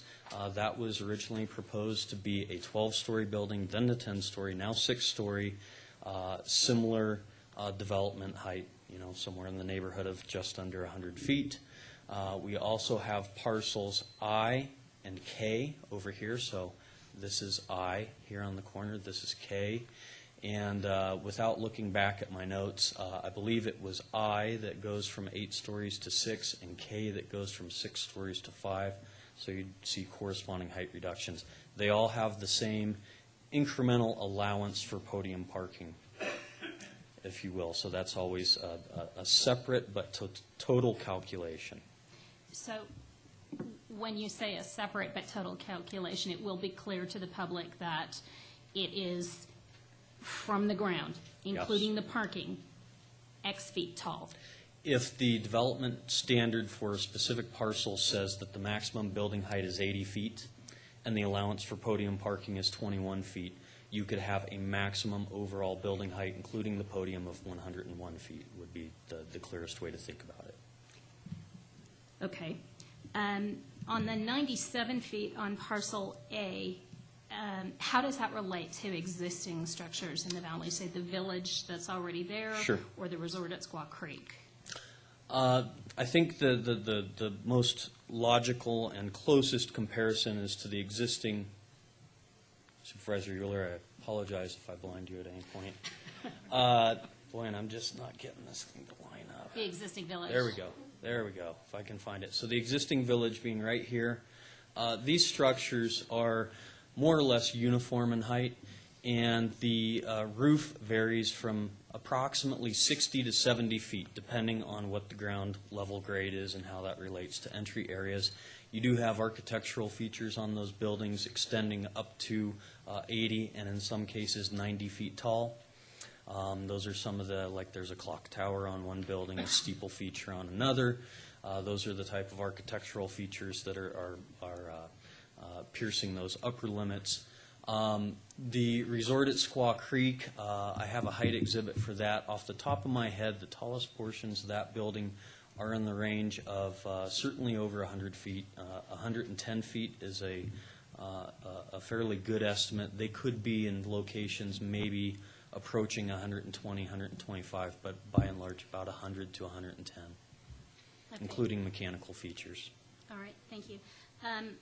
The issue of the status of Olympic Valley, Squaw Valley, as a historically designated site has been raised on a number of occasions. Can you just discuss how that is going to be addressed moving through the process? Yeah, I think there are two distinct ways that Squaw Valley, based on the studies that we have and to what I know about it, and this will be detailed with a lot of analysis in the EIR, but two distinct ways in which it has historic significance. One, most obvious way is its historic association with the 1960 Winter Olympics, and there's a whole host of things that go into that, but in essence it launched the real kind of the ski industry for North America and this model of resort development. And so Squaw Valley Resort as an area has an historic landmark designation, much as the town of Forest Hill is also an historic town site. It has a period association with historic events that helped shape the region. They're associated with important historic figures like the Cushings and the Polsons. And so we have just on the south side of the Tram building, there's an historic monument commemorating that, and it's in the State Historic Register. We also have 3 buildings within the project area that qualify as meeting not only one, there's a total of 4 criteria that a building can meet for qualifying as being either state or nationally historic. And these buildings are meeting, I believe, all criteria off the top of my head. That's the California Spectator Center, which is the current members' locker room, the Nevada Spectator Center, which is the Far East Center now, and then the Olympic Village Inn, which was the Athlete Center. Those buildings, you know, they're associated with the Olympics.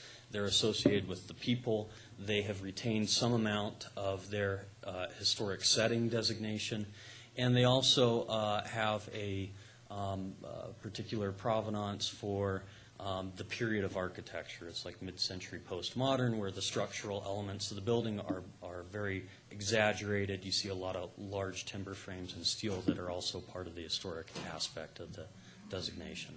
So we'll have to deal with those issues in the EIR. And it's probably not actually noted in the historic designation, but I did spend my wedding night at OVI, so. Oh, well, we'll have to see if that can be added. Thank you. Those are all my questions for now. Thank you. Any other questions from board members? I have a question. I've been around a little while, and you mentioned a term that I've never heard before, and if you explain this during your presentation and I missed it, I apologize. But you please help me understand what podium parking is. Yeah. So it's really it's a fancy term for an underground parking garage. Okay, that's what I thought. It's very similar to what we have under the existing village at Squaw Valley. I think from an engineering standpoint, there are some distinctions, but by and large, they are equivalents. Okay, thank you very much. That's what I thought it was. You're welcome, sir. Okay. Any other board member comments? At this time, I'll open it up to anyone from the public that wishes to address the board on the Squaw Valley project. Please come forward, sir.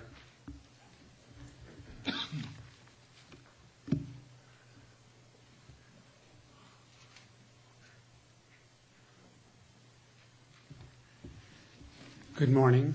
Morning. My name is Fred Ilfeld. I live at 218 Hidden Lake Loop in Squaw Valley. I've been a resident for 13 years, and I'm speaking both for myself as well as for a new organization, the Friends of Squaw Valley, which we've formed around the questions of its proposed expansion. We include residents, second homeowners, and day visitors to our valley. We are apprehensive about the various and significant impacts this 100-acre development will bring. Concerns such as water availability, traffic congestion, sufficient day parking for the day skier and boarder, excessive heights of the buildings with resultant view impairment, light and noise pollution, and especially the economic viability of this project. We expect these issues will be addressed in the upcoming draft environmental impact report. These specifics are not what I want to emphasize today. Rather, it is the sheer immensity of this project, even with the revision you heard about this morning. Our current village has 5 acres. The proposed village encompasses 100 acres. Our current village has 350 condo units.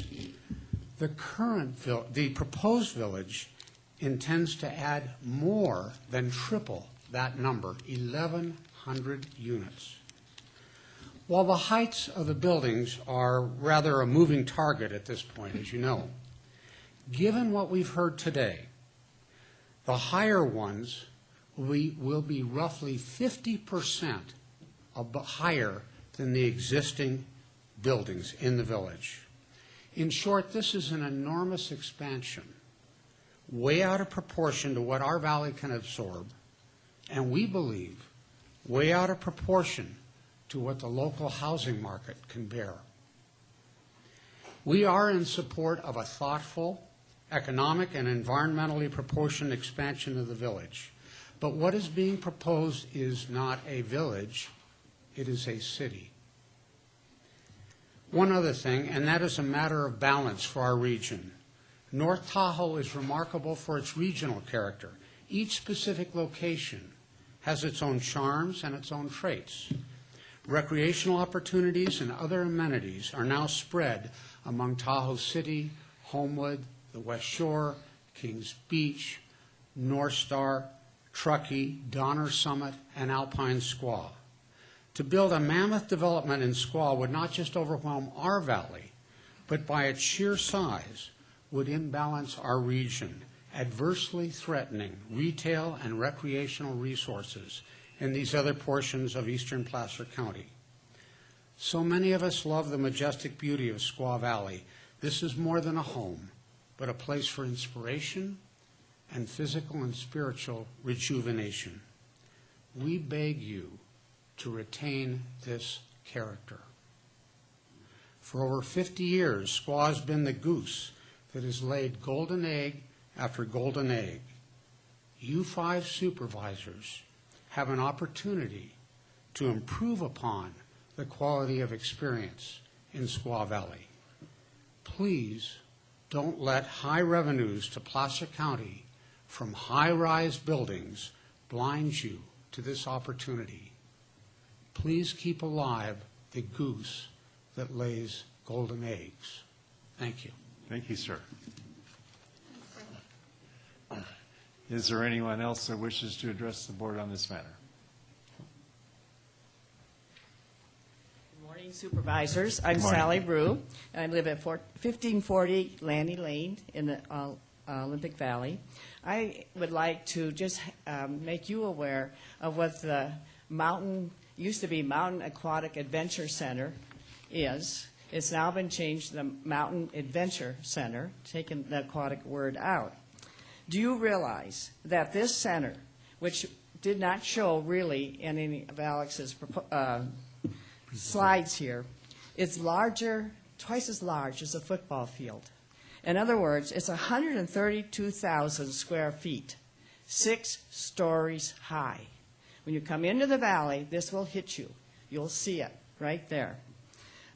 Does Squaw Valley need this aquatic mountain adventure center as part of a mountain experience? Within this aquatic, I keep getting aquatic in there, mountain adventure center will be slides. A water slide, I think it's going to go 6 stories. There'll be wave surfing. There'll be zip lines. There will also be a movie, I think, a movie center, a bowling alley, arcades for kids to play at. Part of the reason that I think the developer wants to do this is to attract families. To attract families to a mountain adventure center. When we have Lake Tahoe right here, we have trails, Shirley Canyon, we have the Pacific Crest Trail within walking distance from the bottom of the valley. And there's so much that we have to offer in the natural environment of Squaw Valley.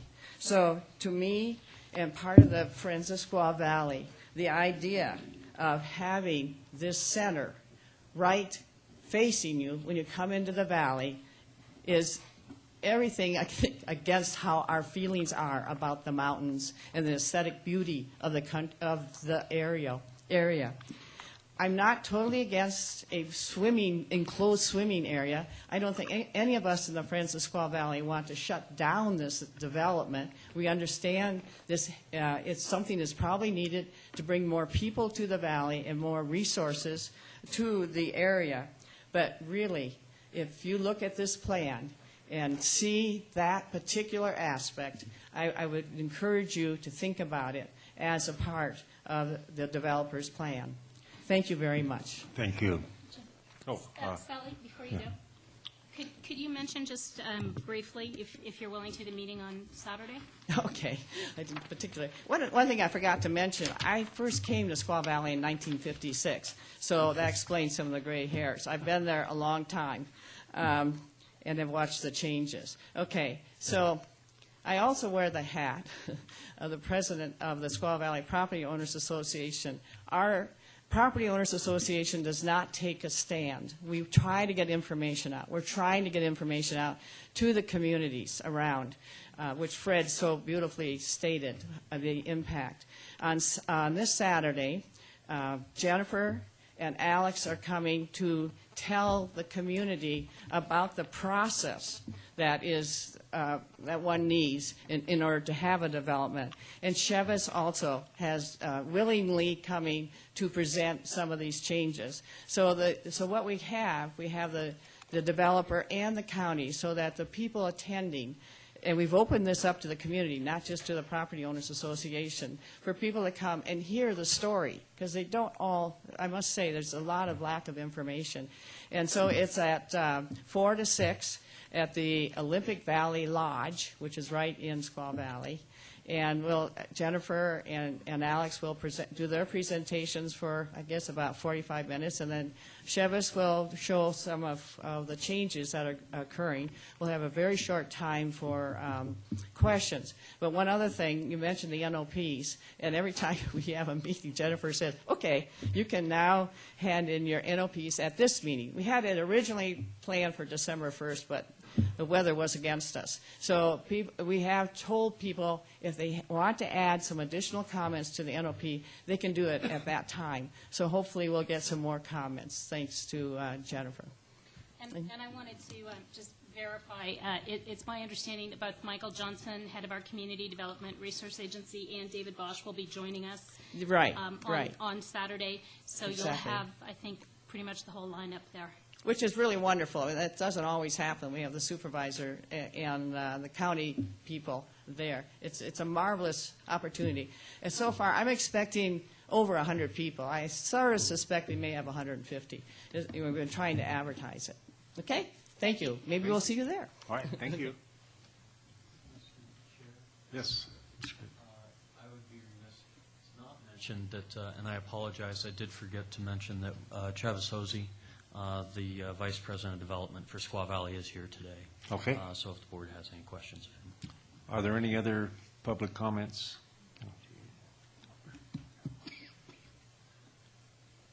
Good morning. Ellie Waller, Tahoe Vista resident. I have some procedural questions, how the environmental document, and I guess I'll have to wait till it comes out, are broken down. They're asking for entitlements, at least what I heard this morning during the Phase 1 process here. Much like Homewood, there's phasing, and additional environmental documentation will be required for different project segments of the program-related EIR. So I want to make sure there's no entitlements going forward without the advanced environmental documentation study. It does get a little tricky when we go through permit conditions for different phases, and I want to make sure that it's all clearly looked at before entitlements are approved. Let's see, I think, and also in the initial study, under recreation and open space, it stated the new skating rink and MAC, which is now obviously name changed, which is the Mountain Area Center, would be available to both resort guests and village residents alike for a fee basis. Does that mean somebody that just comes to the village to have lunch can't use the center? Thank you. Is there anyone else?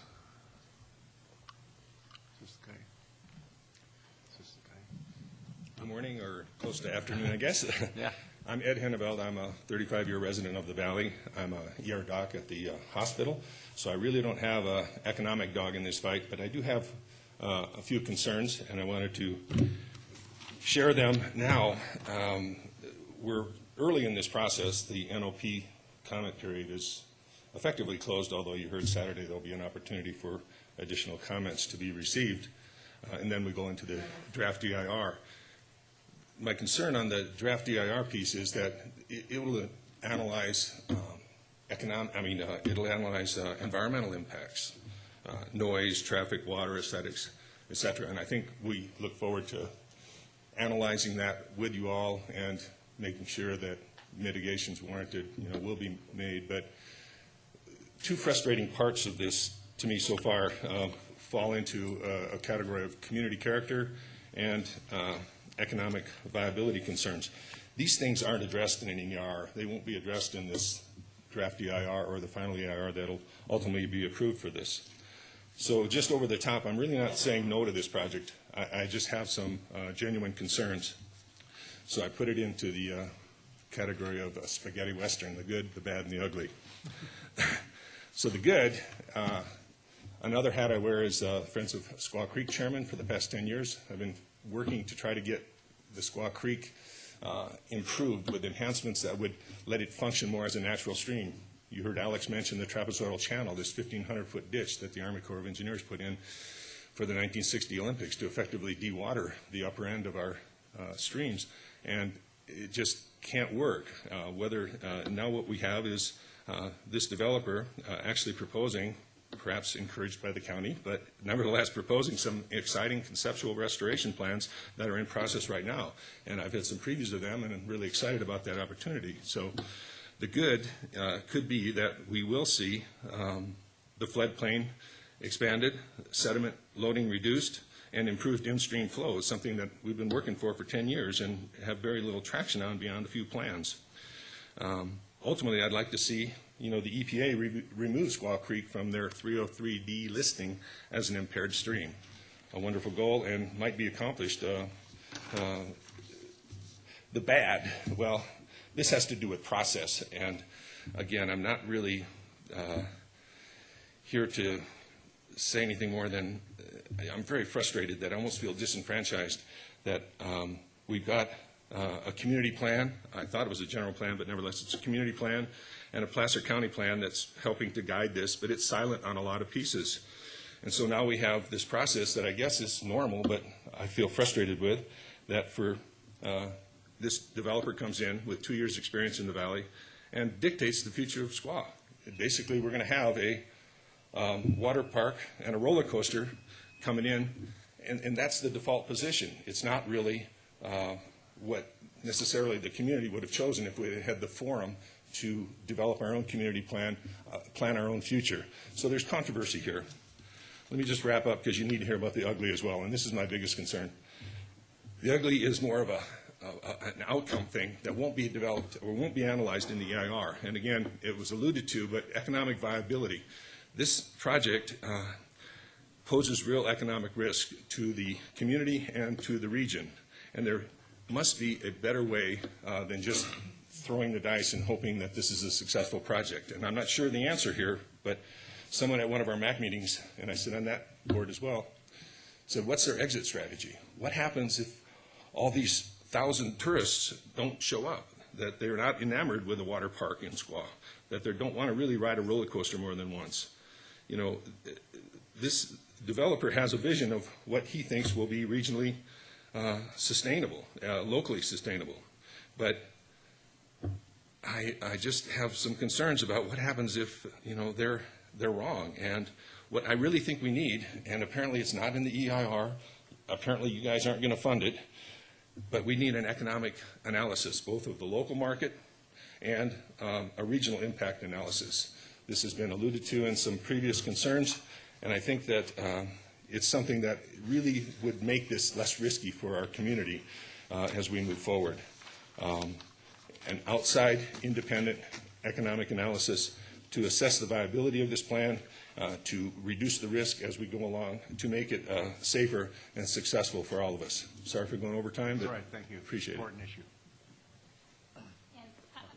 I'd like to take the opportunity, Ed, before you go away, to thank you for serving on the MAC and really thank the other MAC members for being a public forum for this discussion, because honestly, I think without having the MAC there, the daylight and the information that has come forward to the community just would not really have had a venue to make that happen.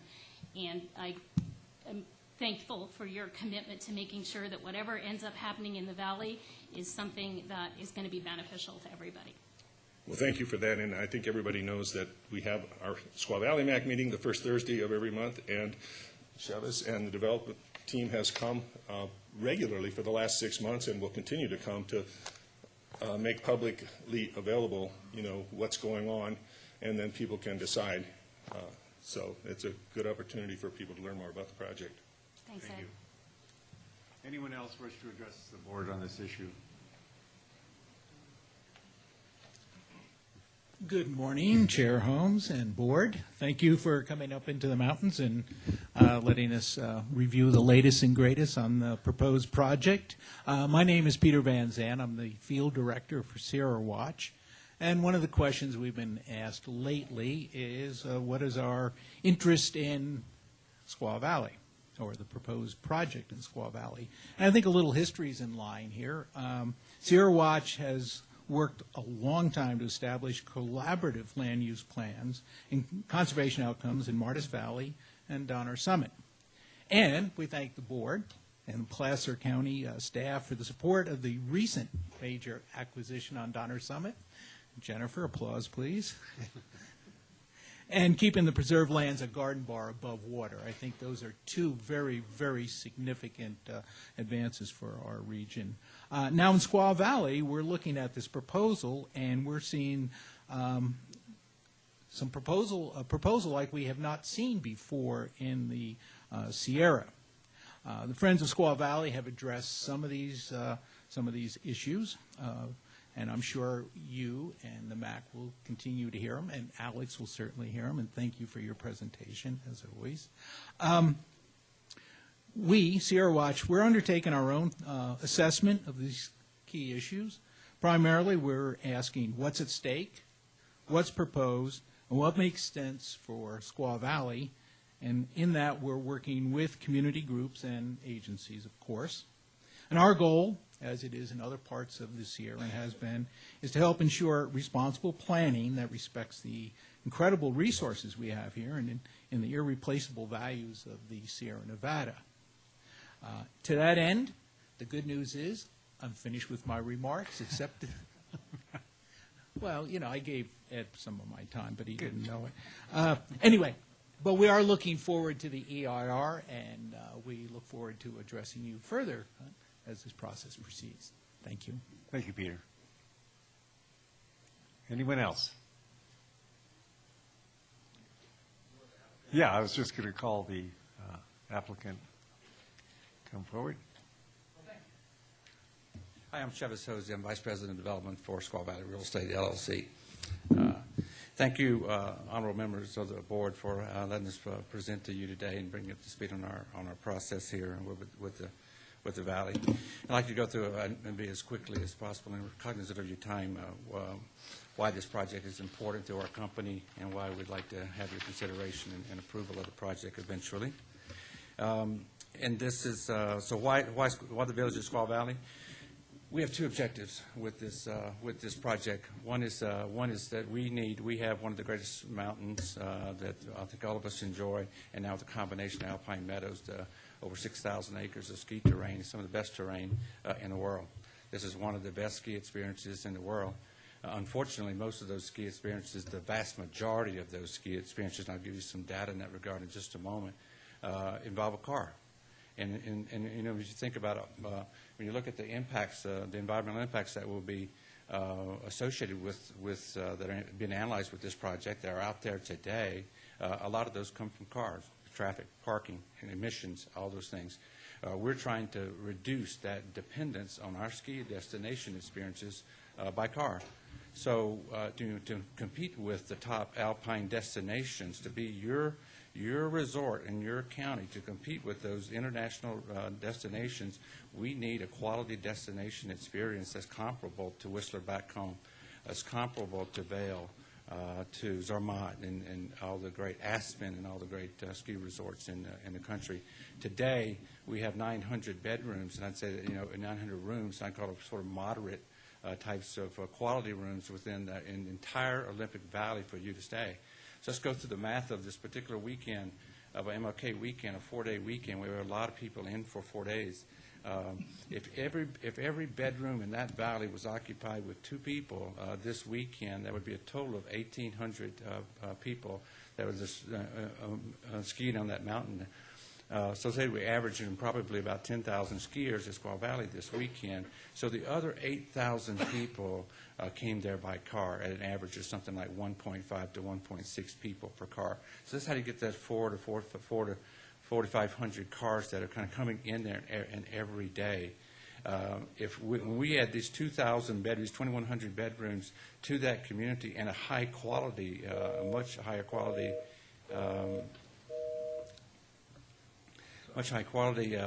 hospitality experience in that regard. Now there's 3,000 bedrooms in there. Do the math again of 2 people in those bedrooms. Now 6,000 of those 10,000 skiers. Because remember, we're not increasing uphill mountain capacity with this development. Now 6,000 of that 10,000 came out of that. The bedrooms, walked out of there, did not get in a car, and walked out to the lift, got their gear, and went up and skied for the day. So that destination ski. So most of those experiences that happen this 4-day weekends, you think about a can of admissions every time somebody drives to us from Truckee. You drove in the morning, you drove in, you left in the afternoon, you did that 4 days in a row, as opposed to driving in on Friday, leaving on Monday, and you have a 4-day admission, you have 2 cans of admissions versus those 8 cans. So it is definitely neat in that regard. Why do we need scale? Why are our buildings taller and now they're less tall? And is that this is, let me tell you what, the way we summarize this development, this is an infill development of disturbed and a restoration effort of disturbed lands within the base of Squaw Valley. We made a commitment early on that if we were going to pursue this village development, we're not getting into the mountains. We are the largest beneficiary of those mountains. So we are the biggest protector, if you will, of those mountains. To do that, but if you think you ask any of these professional planners that's in this room today, that vertical is good, sprawl is bad. And so even that applies to even our small little valley, to sprawl out of that base area and into undisturbed lands. We're not doing that.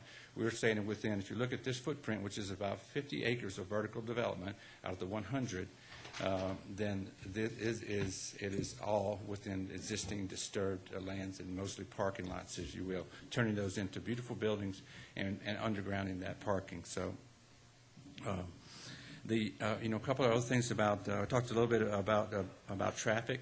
Traffic, we have compaction issues. We don't really have volume issues. We have adequate in the roadways for volume.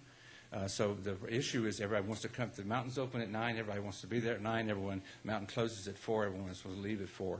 By creating a destination skiing experience where you can come in and stay for 3 to 4 days and ski, we're smoothing that traffic. So there's a lot of the traffic is walking out of those rooms as opposed to try to drive in with a car. We also are a big proponent of transit. We just committed. We were by far the largest. The lead resort, if you will, in a new interconnect transit within the resort here, and we continue. We've got a large sum of money committed for this project to advancing more transit solutions. We want to set the standard in that regard to where we have in-valley transit as well. That's free to our customer base. And so and that would be with alternative energy vehicles and potentially electric vehicles. And that would be an ongoing basis there. So we are a proponent of traffic and are committed to try to ease the compaction on these roadways as well as the emissions that relate to those.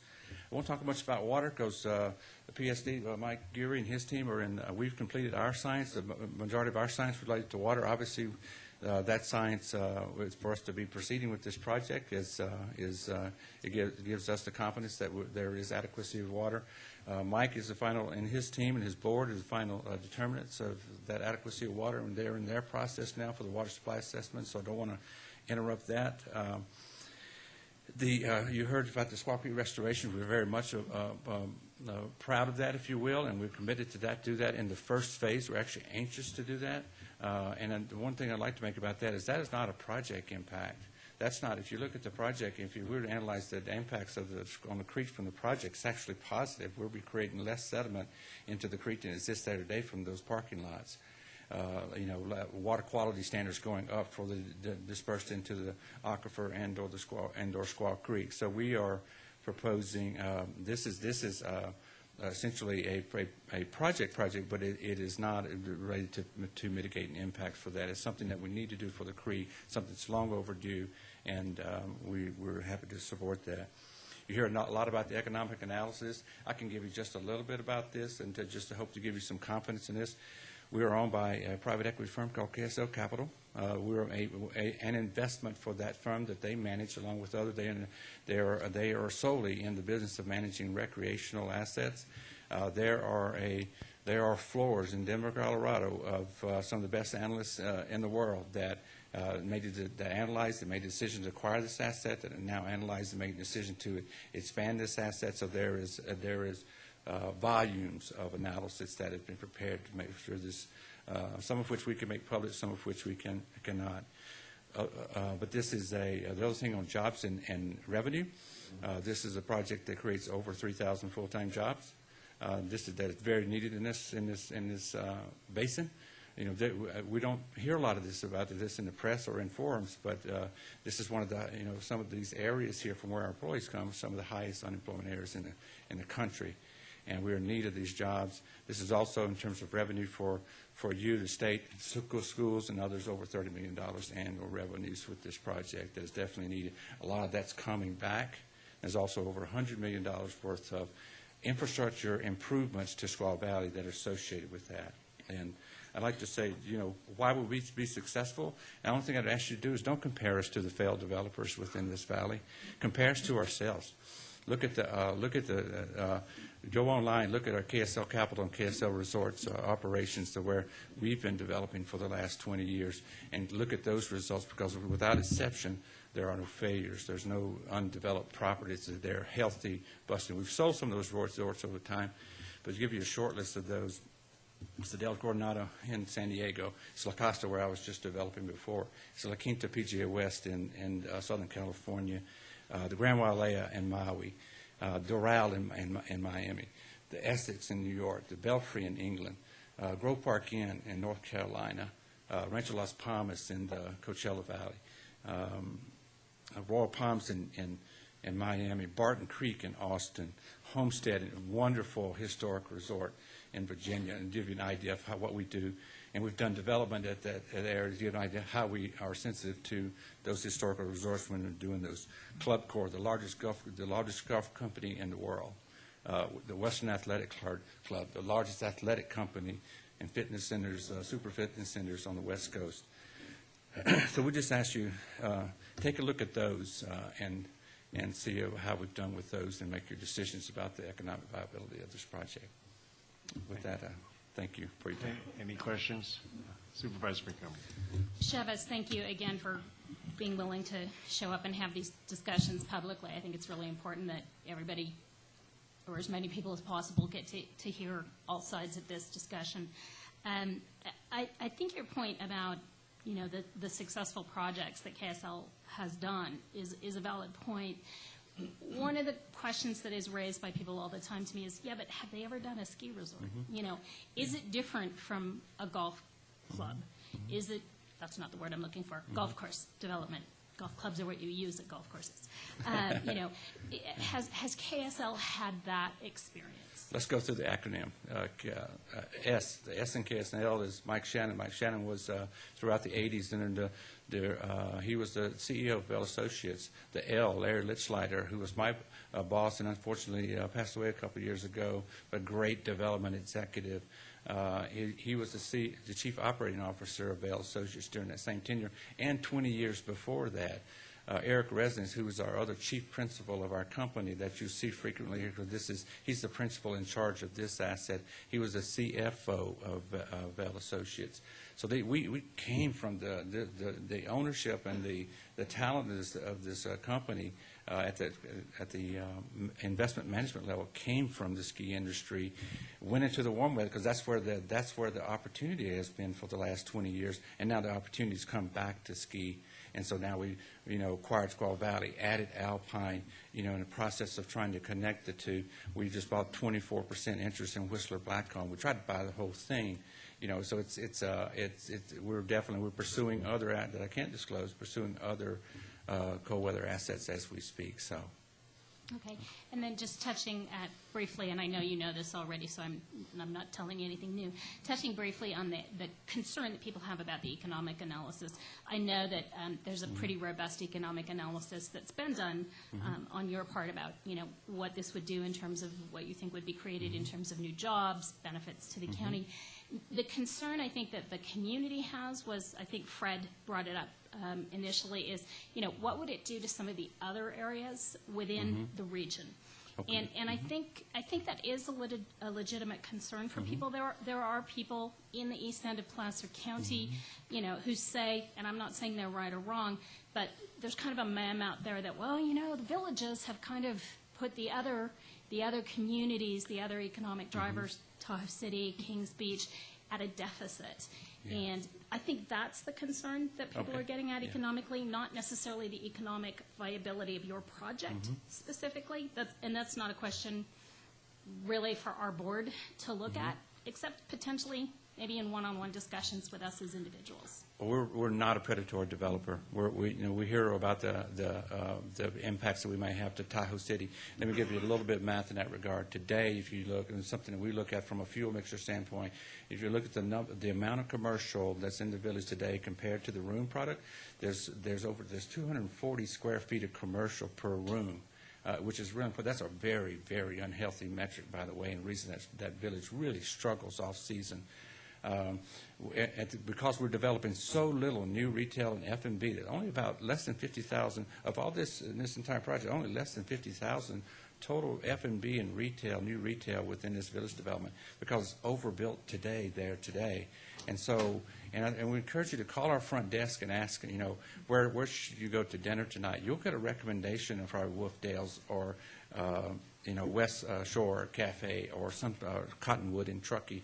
They're not taught to try to push you right into our resort, and so we're not that developer.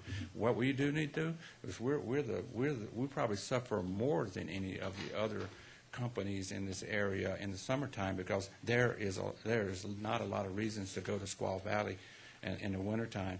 Why do we need the MAC? And the reason we call it the MAC is because, just to make some clarifications here, is that we've thrown some things out in the public that, there are wet amenities, dry amenities, other things. You might recall this thing started with the House of Air.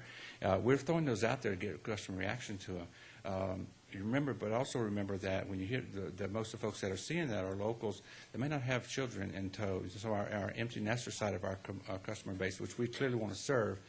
But with the key thing on the MAC is that I'm going to Denver on Thursday for an all-day charrette on the MAC with our designers. We haven't determined what the actual physical components of that. Alex told us what we needed to give them in terms of a smorgasbord of possibilities so they could properly study an environmental impact report. We've given that list of allowable land uses.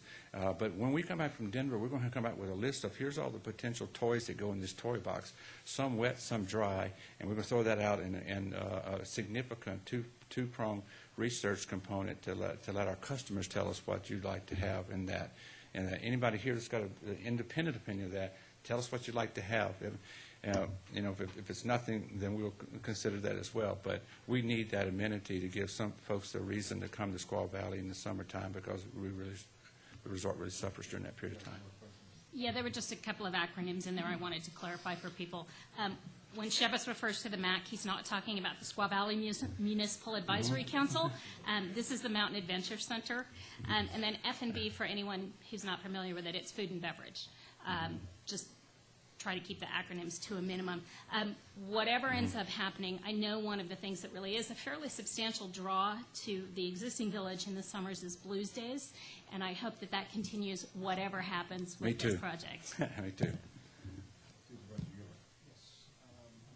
Ms. Waller had the question about whether or not the on-site amenities that might be in the Mountain Adventure Center would be available on a fee-for-use basis to the general public. Yes, they would. Yeah, everything in there is for sale.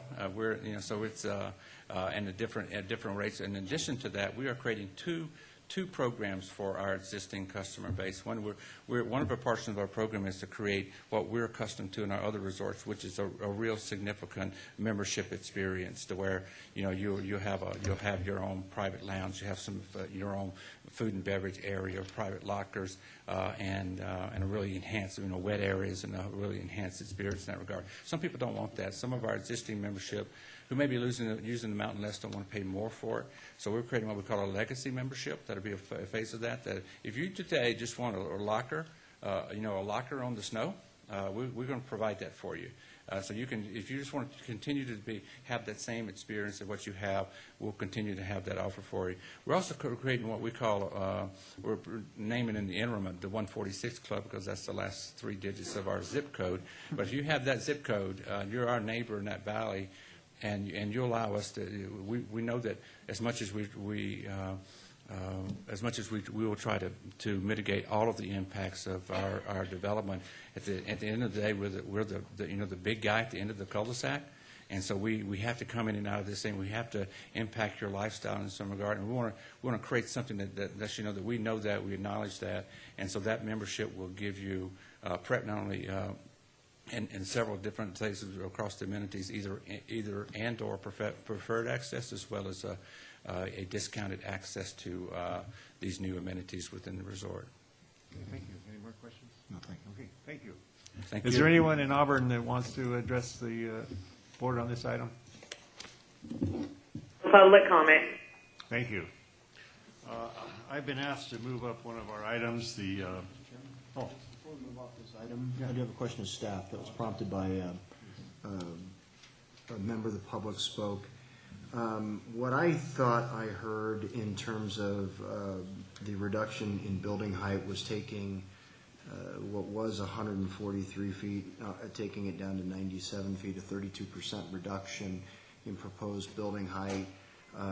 What I thought I heard is that the existing village heights are in the neighborhood of 70 feet for the top floor, but with architectural additions, we have heights cresting above the 90-foot threshold. Was I correct in hearing that? Yeah, that is essentially correct. The one clarification I would make is if you look at the top roof peak here on this building, per se, as an example, comparatively, this is about 20 to 25 feet taller than the roof peak on the existing village buildings. You would have architectural features like clock towers that would be punctuating those higher areas. 20 feet is 20% higher, not 50% higher, as was alleged here. Was that the new buildings were going to be 50% higher, and that's not the case. Is that correct? There is one building in phase 1. I believe it's building C. I can pull forward here. It shows where that is. Excuse me, it's building B. And that would be right here. That will have an 8-story element, and that would be in the neighborhood of around 115 to 120 feet. Okay, thank you. And then just simply an observation, this is the second time that we've had some kind of public comment on this particular project. And it struck me the first time, and it really has hit home today, the kind of dichotomy between the one concern that's being expressed about the economic viability of this project, and then the other concern about the amenities and features that would help assure the economic viability of this project.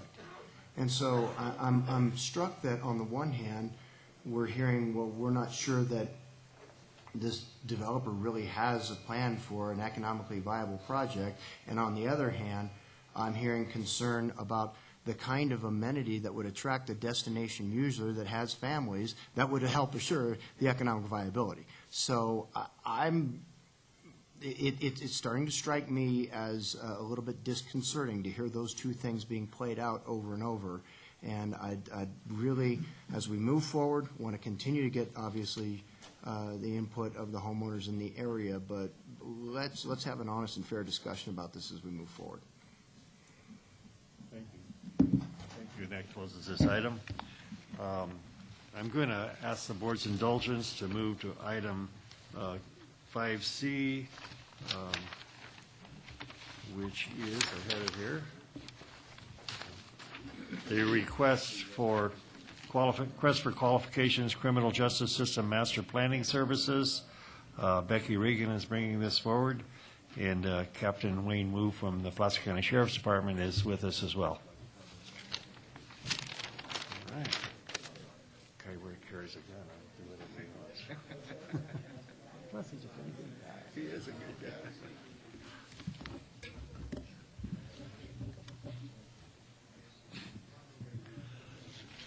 Ms. Regan. Good morning, Chairman Holmes, members of the board. Becky Regan from the County Executive Office. Our jail commander does have an obligation back in Auburn this afternoon, and we appreciate accommodation of his schedule this morning. Did you say Captain Wu? Captain Wu. Jail commander. A new title for him. I'm joined today by Brett Wood, the county's procurement services manager, and by jail commander Captain Wayne Wu from the Sheriff's Department. We are here today and request approval for a criminal justice master plan services contract with David Bennett Consulting out of Park City, Utah. As previously discussed with your board, the 2011 public safety realignment legislation shifted responsibility for lower-level prison-eligible offenders from the state to local government. These policy shifts were based largely on the assumption that counties would be better positioned to develop more effective strategies for managing these offenders than were achieved by the state. And the good news is that some of the early findings suggest that this has occurred. However, these historic shifts in justice policy have caused significant impact to local justice systems, not only from the net increase of the number of offenders under our supervision, but primarily due to the higher risk and need profiles of these realigned offenders. The county's AB 109 implementation plan was approved by your board on January 10th, 2012, and it has provided for the safe and effective implementation of these new responsibilities.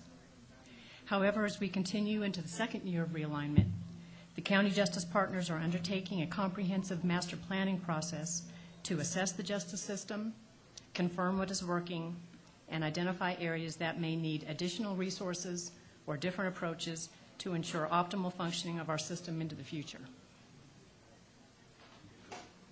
We are not seeking to develop a report that will merely occupy shelf space. Rather, this two-year project will have both a planning and an implementation phase. And it will require an experienced consultant to conduct extensive data development and analysis, to facilitate discussion of new ideas and approaches, and to provide technical assistance and guidance through the sometimes challenging aspects of implementation. In the first year of the project, we will work with the consultant to conduct system assessment and system gap analyses, develop trend and forecast analysis, which will include costs and timelines, and develop recommendations with justice system partners, and will review these recommendations with your board. In the second year, we will move into the implementation phase of the plan with monitoring and oversight through the Criminal Justice Policy Committee and with regular reports to your board. We will also focus on the development of ongoing data collection processes to inform and guide future policy and funding decisions. Representatives from each of the county's justice agencies worked in collaboration with the Executive Office and with Procurement Services in conducting the request for qualifications process in order to identify a consultant with a proven track record in working with counties on these types of projects. 5 firms submitted responses and 4 were selected for interviews. The David Bennett Consulting Team has experience in many similar projects across the nation and in California, and clearly demonstrated the depth of knowledge and experience required for these kinds of projects, and also a history of working with local justice agencies in a facilitative and collaborative manner that we are seeking for this project. If approved by your board, this project will commence at the January 30th, 2013 Criminal Justice Policy Committee meeting. It will run concurrent with transition planning efforts underway by Captain Wu and the Sheriff's Department in regards to bringing the new South Placer Jail online, and will further inform the 5-year operational and budget modeling discussions that our office is having with your board. We request your board's authorization to move forward with this master planning services agreement and for the county executive officer to sign the resulting contract. The two-year amount, or the total amount for the two-year contract is $316,000 and will be funded out of currently budgeted one-time state realignment revenues that were provided to counties specifically for training and planning purposes. Brett Wood, Captain Wu, and I are available for any questions that you may have. Thank you. Any questions from board members? Supervisor Euler. The natural tendency, unfortunately, I think, of studies like this are to be almost self-fulfilling sometimes in what they prophesy. And so where I'm looking at the part of the staff report that discusses the anticipated outcomes that we hope to achieve, what I very much hope for is that even though we are looking at creating a plan for an evolving world under realignment, and much of what we are planning for is currently uncharted territory for us. Hopefully, and undoubtedly, there will be an examination of some of our existing practices and a recommendation of best management practices going forward that affect some of our existing practices. And really, what I'm hoping for is in these bullets that say that we're hoping to achieve things like a reduction of system delays, redundancies, inefficiencies, and all the rest.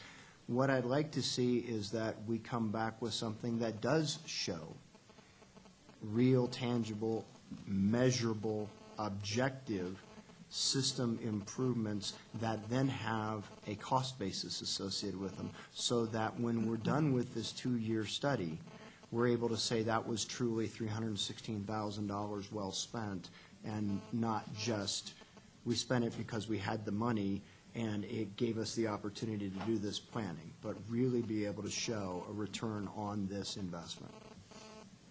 Thank you for your comments, and I'll invite Captain Wu up front to respond also, but I might add initially that was one of the things that we liked in our conversations with this consultant, are some of the ideas that he threw out to us that had been demonstrated as cost-effective and actually saved dollars, but yet maintain public safety in other communities. And those are the types of things that we are looking forward to discussing and developing those in the context of our local preferences and priorities. Right. But, and you know, we're all big kids here. As you have those conversations, sometimes feelings get hurt because you start talking about changing existing practices or possibly realigning current duties, reassigning people to new tasks and all the rest. And so for something like this to be successful, everybody getting into this process has to be willing to enter it with eyes wide open and understanding that we no matter how good we are, we can all improve. There's a reason why Olympic athletes continue to train.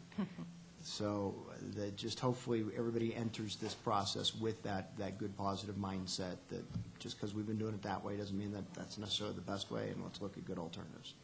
Thank you. Thank you. Thank you. Any other comments from board members? Supervisor Montgomery. Thank you, Becky, and thanks to Captain Wu and to Brett as well. I think this is, on the face of it, a really good proposal, and I think it's a very good step that we take, particularly as it has been a year since we adopted the AB 109 program that we have here internally at the county. I have a couple of questions. The first is, Becky, you used the word, our local preferences, and that just raises what continues to be a sore point for me in terms of how we contract for some of these things, which is, we had 5 companies that put in applications. 4 of them were from California and 1 was from Utah, and we ended up with a vendor from Utah. Are they going to be hiring any local employees to be working on this so we keep at least some of these dollars within the county? Well, the firm staff do come from outside of California. And again, in our conversations with them, they were the clearly preferred provider to come in and help us with some of these concepts. So for this contract, there won't be local hiring, but certainly as the jail begins its processing and for transitioning into the new facility, there will be significant levels of hiring that are anticipated. Okay, it's just one of my personal frustrations, so I don't need to take it out on any of you, and I'm sure you guys picked the top choice. It's just a little frustrating for me that we continually are sending these dollars either out of the county or out of the state. What I didn't see in here, it's described as an interagency justice system master planning process. Are there going to be additional stakeholders involved in the process? The faith-based groups, any of the non-county related public health groups? Will there be opportunities for those folks to participate? Yes, absolutely. The folks that were directly involved with the process to this point were the Superior Court, Sheriff's Office, District Attorney's Office, Probation, Health and Human Services, and our office. We have plans to sit down and discuss how we will do an outreach to the community, and that's clearly part of this process. There's also scheduled, you'll see in the scope of work, a justice symposium where we plan to make that a very open process to invite folks in and hear our thoughts and our recommendations for your board. But there are also many groups that we have targeted for bringing in, and one of those is anticipated to be the MAD group, Mothers Against Drunk Driving, and the faith-based groups that we are working with. They have expressed an interest in working alongside with us, and we plan to incorporate them into the process. That's great. And then just my last question is, because this is an issue that gets raised repeatedly, and it's really not our county issue, but it is our relationship with the state, which is, will there be any analysis of the intersection between what we're doing under AB 109 and the state parole issues that have kind of devolved and been dumped, for lack of a better word, into the Placer County community? Yes, absolutely. This is intended to be a comprehensive look at all of the offenders that are under our management, and not within the context of the AB 109 legislation, which of course shifted these populations to us, but it is meant to be a comprehensive look at our justice system and all offenders under our new control. Okay, and really what I'm getting at there is the closure of the parole offices in Placerville and, I want to say Chico, but it's not Chico, Marysville. Thank you. So that will be part of the discussion? Yes, it will. Excellent. Thank you so much. Any more comments from our board members? Seeing none, is there anyone in the audience wish to address this item? Seeing none, is there anyone in Auburn that wishes to address this item? No public comment from Auburn. Thank you. I will bring it back to the board for action. Second. It's been moved and seconded to approve the request for qualification criminal justice system master planning services. Will the clerk please call the roll? Wygant? Yes. Montgomery? Yes. Holmes? Yes. Thank you. Thank you. Now, 12:34. all right, now I got to go back to my script. Are we ready? It's 12:34. Pacific Standard. What is it? Oh, okay, well. Where am I? Huh? You want to go on? Can I read it, Jerry? Yeah, yeah. Go ahead. Oh, okay. Oh, okay, we're ready. The clerk has notified the board that she has completed the tabulation of the assessments ballots for Kings Beach Benefit Assessment District Number 1. We will therefore return to the agenda item to receive the report from the clerk. Will the clerk please report the results of the tabulation of the assessment ballots? Okay, there were 290 assessment ballots were mailed to the owners of property within the proposed boundaries of the Benefit Assessment District, and 187 of those ballots were received prior to the close of the public hearing. 8 ballots of those 8 ballots were invalidated.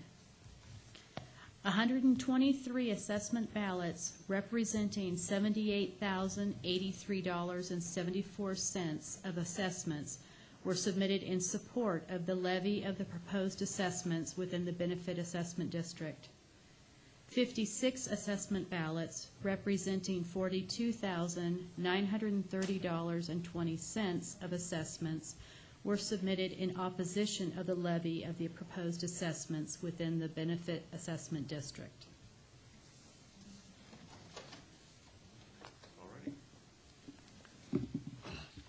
So I think that says it's passed, right? Yeah. You want to read those dollar amounts again, just so the board is clear? In support was $78,083.74. In opposition was $42,930.20. Will staff please advise the board of the actions that the board may take as a result of the outcome of the assessment ballots procedure? Yes, sir, Chairman Holmes. If a majority protest to the levy assessments has not been filed, the board may proceed to form the benefit assessment district, and the board may consider a motion to adopt the resolution included in your board package. All righty. What is the pleasure of the board? So moved. Second. It's been moved and seconded to adopt this item. Will the clerk please call the roll? Montgomery. Yes. Wygant. Euler. Holmes. Yes. Thank you. Yeah, we're done. We're done with Auburn, right? So now we will return to our department items and go to item 3, Board of Supervisors, Planning Commission, introduction of an ordinance amending the provision in Placer County Code section that requires the at-large members of the Planning Commission to reside in the unincorporated area of Placer County. Holly Heinsohn. Good afternoon, Mr. Chairman and members of the board. As the chairman noted, this is introduction of an ordinance that would amend the county code to that requires currently at-large members of the Planning Commission to reside in the unincorporated area of Placer County. As you all know, there's a 7-member Planning Commission, and it is the principal body to advise the board on matters related to zoning, development proposals, and general plans and community plans. Each of the 5 supervisorial districts are currently represented on the Planning Commission. The remaining 2 commissioners serve as at-large positions. The code currently requires that those members reside in the unincorporated area. The introduction of this ordinance, if ultimately approved, would allow appointment of planning commissioners from the incorporated area or the cities in Placer County. This is purely a policy call on the part of the board. I'm happy to answer any questions, and I'll keep it there. Keep it short there. How's that? Sounds good. So any board comments? I don't know if this is a question for you, Holly, or if it's a question for Megan, who I think is listening on the phone, but my understanding is that we have received applications already for the at-large seat from individuals who reside in incorporated cities rather than within the county. Is that correct? I do know we have received applications. I don't know if those applications were anywhere from incorporated areas, to be honest.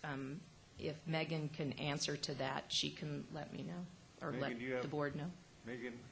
We have received applications. None of the applications at this time are from anyone living in city limits.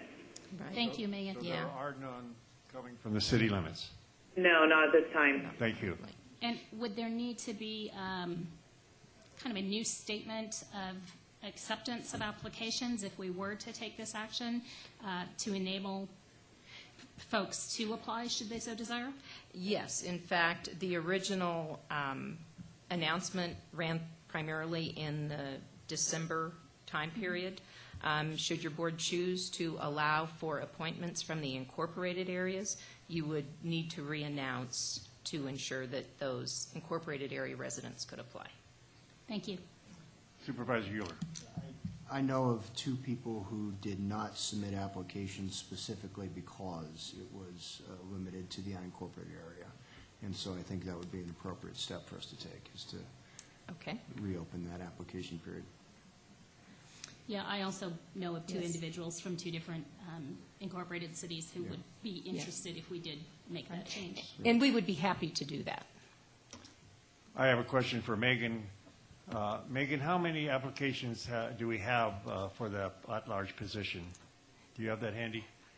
I believe we have 6. I can actually pull the No, applications that's if you'd close like. enough. I think you're right. Actually, we have 9. Oh, 9 Nine applications. is the most So recent, there's no yes. dearth of applications from the Right. unincorporated There are, area. there are 9 applications currently received due to the announcement in December. Okay. Are there any other board comments? Been on the board since we've had it both ways, and my view, I don't know, no one has approached me to talk to me about applying for the planning commission, either from inside or outside any incorporated cities, but we have had, I think, really good representation. Peter Hill served on the planning commission for, I think, 4 years. And I think sometimes that perspective can serve us well, and I think it would be better to broaden that scale and scope. Well, personally, I can't support this. County's had a position of growth being in the cities. This population in the cities is double that of the unincorporated area. The cities have their own planning commissions. If people want to serve on their city planning commissions, they're very, I'm not going to hold them back. So I don't know why we want to do this. I just can't support. I think the unincorporated area needs a voice, particularly in this last 10, 20 years with the growth that we've had. And there's more growth coming. We see what's going on in West Placer. So I can't support this.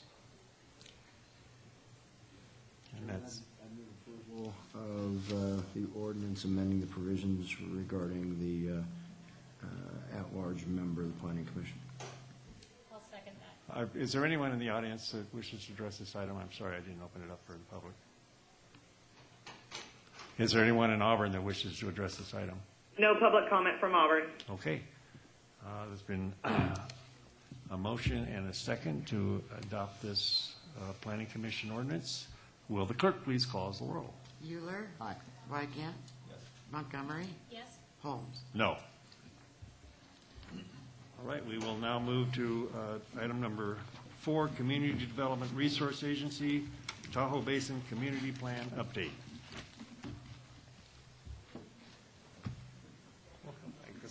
Thank you. Good afternoon. I'm here, Crystal Jacobson with the Placer County Planning Services Division, and I'm here today to provide your board with a report on our efforts to update the community and general plans here in the Tahoe Basin. Since our last report to your board in October, we have continued our ongoing coordination with the Tahoe Regional Planning Agency on their regional plan, their code of ordinances, and then how that relates to our planning update process. I will point out that on December 12th, the regional plan, I'm sure all of you know, actually the regional plan and the code of ordinances was approved. And Steve Bullna is here. He's going to be giving a report on that after mine. I'll also point out that we do have a TRPA representative here today. Shay Navarro is in the back, so if any questions come up regarding that as it relates to the community plan update process, she can answer those questions. So since December 12th, we have met with TRPA staff to review the regional plan update as it was approved, and specifically how it relates to the community plan with regard to area plan conformance. So in the TRPA code, they reference area plans, which is basically the same thing, terminology-wise, it's the same thing as our community plan process. So while TRPA has certainly supported the county through our process, they have attended every meeting. They have recently assigned a team of planners, or a team of staff, excuse me, to assist in our planning process. So there's a team of, I think, 5 of their staff that will be helping us as we move forward. So that is one change that has happened since the regional plan adoption. We have held 8 community workshops to date. 3 of those have taken place since our last report to your board in October. On November 15th, we held one. It was a focused workshop with just the Tahoe City team, and I'll talk a little bit more about that meeting here in a minute. We also held workshops on November 28th and on January 9th with all 4 teams. The focus of those meetings have been primarily to finalize our discussions and work related to land use and scale within the commercial core areas of the North Tahoe Basin. On November 15th, the meeting again was a focus meeting with our Tahoe City team. The purpose of that meeting was to provide the Tahoe City team with an opportunity to review and discuss the visioning options plan that was prepared for Tahoe City. It was a process, I know I've reported to your board on that before, but it's a visioning process that was funded by the North Tahoe Resort Association, the Tahoe City PUD, and then various different businesses in the Tahoe City downtown area. So there was this vision process that was running kind of side by side with our process over the summer. There was a lot of confusion about that process as it relates to ours, whether or not it was a county-funded process. And so we felt that there was a opportunity for us to hold a meeting with our team to review that vision plan and really to try to eliminate the confusion around these two visioning processes that were going side by side. So I have included a map in your staff report package of that plan. So again, that was the downtown, Tahoe City downtown stakeholder vision options plan. Generally, our team, when they reviewed that plan, they concurred with the principles and the concepts that are outlined in that plan. I'll also point out that the Resort Association has indicated that they'd be happy to come before your board and provide a presentation on what that plan entails in more depth. If you would like to do that, they'd be willing to come and present to you. But generally, our team, the county's team, concurred with the principles. They had some concern about the incorporation of restoration objectives of sensitive lands, incorporating those into that vision options plan. And then the other issue that they brought up had to do with maintaining lakeside access as public access. There's a component of that vision options plan for the downtown area where there would be a potential to relocate the Safeway, the grocery store there in Tahoe City, to the other side of the highway, and to potentially put some sort of resort or hotel facility on the lakeside property there. And there was some concern about that with respect to limiting public access on the lakeside shores. So then in November, we also held, again, community workshops on November 28th and January 9th. We released preliminary draft district standards and preliminary draft zoning maps for the team's review. And so those two meetings were focused on reviewing those documents. We focused only really on the land use zone, the scale at both of those meetings. I did also include in your staff report packet the preliminary draft zoning maps. I want to point out that those maps are a work in progress. We continue to refine them as we move forward. The team will continue to meet and review them, talk about them, and they will ultimately change over time. Same thing with the draft district standards. All of these documents are available on our website for folks to look at, but they will certainly evolve as this process moves forward. We also held a Planning Commission workshop on January 17th, so that was last week here in this room, to provide an opportunity for further public input and then also to seek some feedback from the Commission on a few key issues. Those issues that we brought up at the 17th workshop had to do with the delineation of the plan area boundaries. So this was the initial map that your board had ultimately blessed with the approval of the work program for us to proceed forward with. There's been some concern about the delineation here in Kings Beach. A lot of folks, not a lot, some folks actually have indicated that the Safeway and the Lonzas area should be in Tahoe Vista and not in Kings Beach. So the Planning Commission seemed to concur with the delineation as it has been for the last year and a half, and so they didn't note any concern with that. The second issue that was discussed had to do with the inclusion of mixed use in the commercial core areas. Currently, under today's standards, residential uses are not necessarily allowed. You'll see it in some cases, but a lot of times they're legal nonconforming because it's commercially zoned. Mixed use, this concept of mixed use and this approach is something that is supported by TRPA in their regional plan.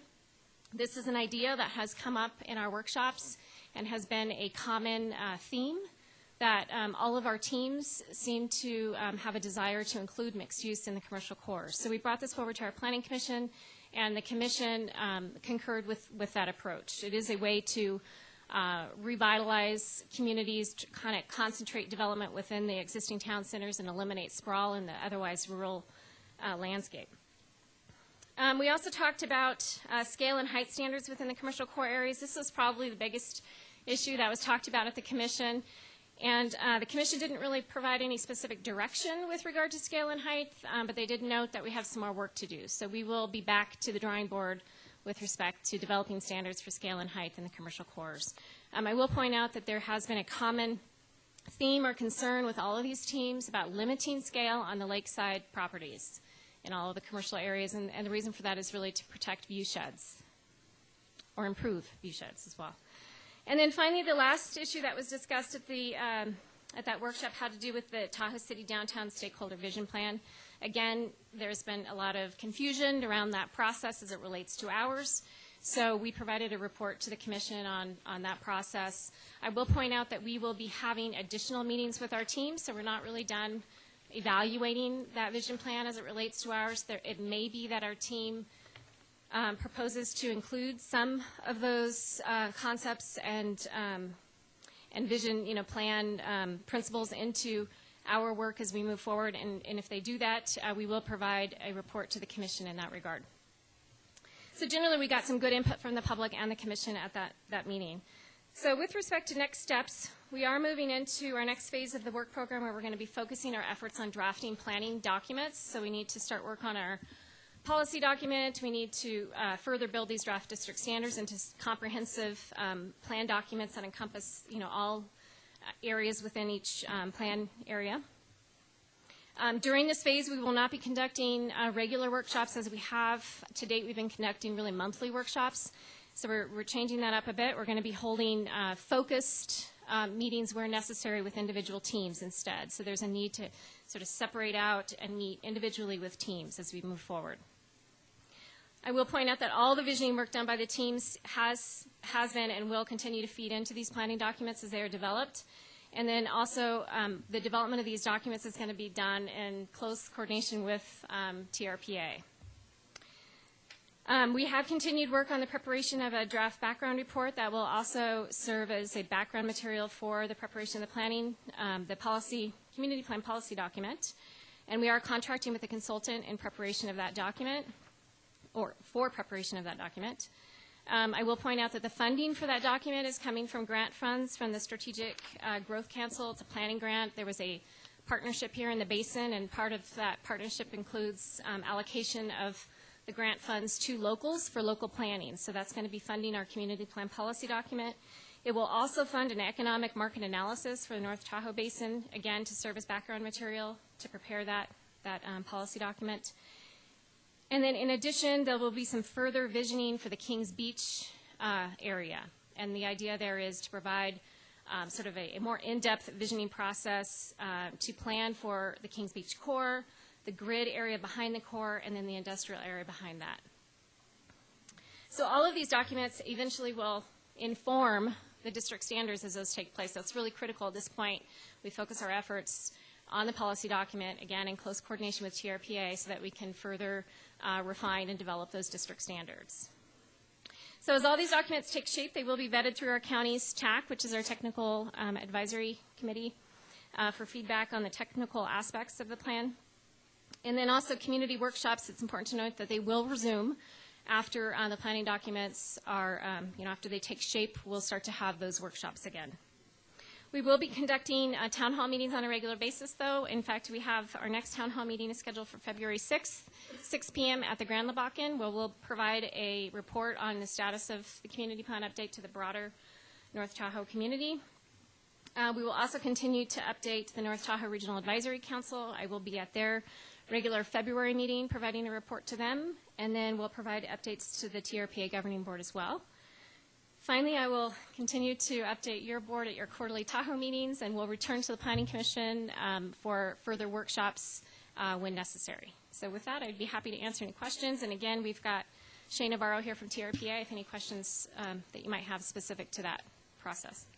Questions from the board? Supervisor Weigand. Could you fill me in on what I think I heard was some specific reticence to include restoration projects in the community plan process? Yeah, it wasn't so much our process, but they reviewed our Tahoe City team reviewed the visioning work that was done in coordination with the Tahoe City PUD, the North Lake Tahoe Resort Association, and the Downtown Business members. So it was a few different business members in the downtown area that participated in that. And what they pointed out is just that they felt that that plan needed some further objectives that dealt with restoration of sensitive lands. So it's come up in our workshops over and over again about the need to incorporate restoration as key planning concepts.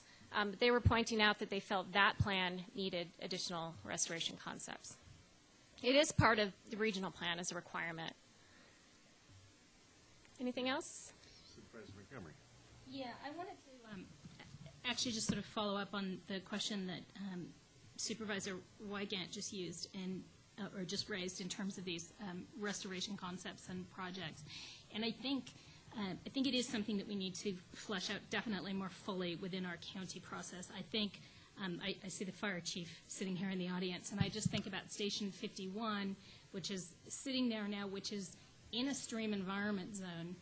And, you know, we need to understand what our expectations are going to be under the new regional plan for those sorts of restorations where these opportunities to restore a disturbed stream zone particularly come up. What are the drawbacks for us at the county if we move forward with something like that? What are the benefits? Are there going to be additional things that we get from the TRPA for taking those actions? I think it's going to be really important that we understand the pros and cons of that. Relating also to the TRPA, I wanted to make sure that my understanding is anything we propose must be in conformance in terms of height, stories, things like that with the recently adopted regional plan. Correct, yes. Okay, because there's been some confusion, I think, within some of the working groups as to, well, you know, we want it to be 6 stories. Well, you know, the TRP won't allow that. That's not part of what they just adopted. So I think maybe a report to this committee or to this board at some point in the future on, you know, really what is it that just got adopted through this plan, at least some of those highlights, and what are the restrictions that we now find ourselves working under in relationship to that. You're using the term commercial core. I know that the TRPA regional plan refers to town centers. What is the intersection between those two terms? I refer to them as commercial cores because not all commercial cores in the basin are town centers, but all commercial cores are commercial cores. So under the TRPA regional plan, there are 3 official town centers located in Placer County. One is Tahoe City, one is Kings Beach, and the other is North State Line. So they're actually overlay districts, so it's on their land use designation map. And so basically under those town centers, there's, I think, a little more opportunity for change in that they're going to allow development to go a little bit higher, a little bit more dense, and as a way to bring density into, you know, the larger town centers that they have identified in North Lake Tahoe. So those are the only 3 official town centers, and so the height allowances in those areas is higher. The height standard for the town centers would be 56 feet or 4 stories, whereas in the other commercial core areas, you can't necessarily go that high. It would be 42 feet. So, and the density is the same. We haven't actually gotten to density with respect to addressing it in our workshops yet, but it's my understanding that density would be allowed to be a little higher in the town centers as well. Okay, thank you. That's very helpful. And then real quick, too, I wanted to point out that we actually had TRPA, Arlo was at our last workshop on the 9th and gave a very robust presentation about the regional plan and area plan conformance and just hit on all these standards that we need to address. And he went, I think the presentation was about 40 minutes or so, and I think the teams really found it worthwhile, and he has indicated that he'd be willing to come and provide a presentation to your board very similar to that. If that is desirable, we can certainly arrange to have that. I personally would think that would be extremely useful because so many of the decisions we make here in the basin, in the Placer County areas, are really intimately linked, if not contingent upon, the TRPA's rules and regulations. So I think it would be really useful to our board to have that presentation. I'll work to have that, that plan for the next meeting. Thank you. Anything else? No, I don't see any more questions. Does anyone in the audience want to address this issue?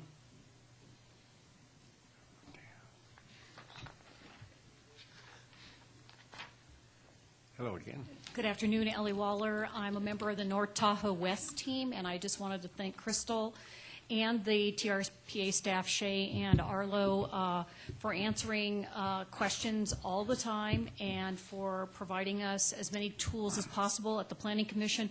I did ask that they provide us additional information. Most of us are lay people, a lot of us are lay people, and don't know the difference between an MUP, a CUP, and what's an allowed use at a site, and what are the different practices that come along with those different kinds of permitting if it requires a public comment to it. So they did take note, and I'm sure that's going to get provided to us at our next session. I'm looking forward to the town hall meeting on February 6th, and encourage all the team members to come so the community at large knows who's representing them at the tables. And I would really like to see a presentation to this board on the Tahoe City Vision. I just have a question. Both the NTPA and the resort associations represent the entire North Shore, and I was a bit surprised that I know there's limited funding in TOT to do this, why Tahoe City was selected and not the entire North Shore looked at it as a visioning from a business standpoint. Thank you. Thank you. Anyone else wish to address the board on this matter? Is there anyone in Auburn who wishes to address this board? No public comment from Auburn. Thank you. Already, I'm going to, with the board's indulgence, I'm going to ask that we hear item 6, Health and Human Services, so we can get our Health and Human Services staff back on the road. Thank you very much. You betcha. Maureen Bauman, Director of Adult System of Care. I have before you for your consideration a contract with the newly established Department of State Hospitals. It's an agreement that we've had regularly for purchase of state hospital beds. This year they are requesting us to have 2 MOUs, one MOU from July 1st to December 19th for a budgeted amount of $318,000 with $191,000 in net county cost. That would be for 3 beds, 3 people in the state hospital. And then a second MOE starting December 19th to the end of the fiscal year for 2 people, 2 beds for a reduced amount of $238,000. $142,000 in net county costs. These are expensive beds. They're mandatory services, and we use them as we need to. The change will actually save the county about $100,000. So we were interested. Again, it's clinically appropriate to use them as we can and to move people as quickly as we can. So with that, because I think you've heard these contracts repeatedly, I would be happy to answer any questions, but recommend approval. Any questions from board members? Supervisor Montgomery. I just wondered, we have heard this, and I think this is absolutely appropriate and good expense for us. How often are our 3 beds filled? So we actually had the 3rd one come in this year. It was for a person who was through the regular mental health system, and we had a particular challenge with getting him placed. It's unusual for us to place somebody that way. A lot of times they're forensic or other kind of places. So we expect to get him back out in the next year. The other one who we're moving most recently was a forensic placement and has been there for a couple years.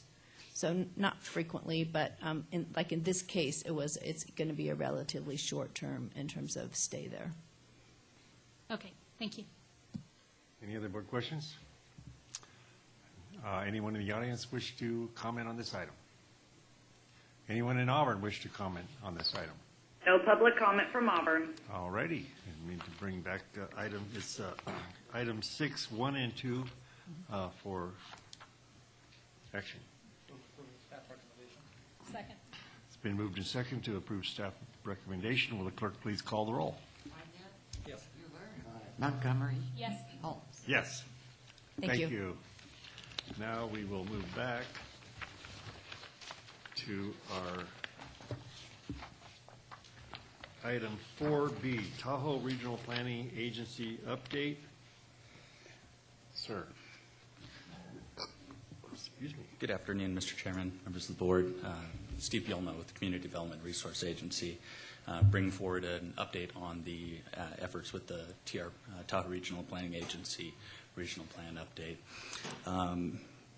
The last time we were before your board was on December 11th, one day prior to the TRPA Governing Board hearing.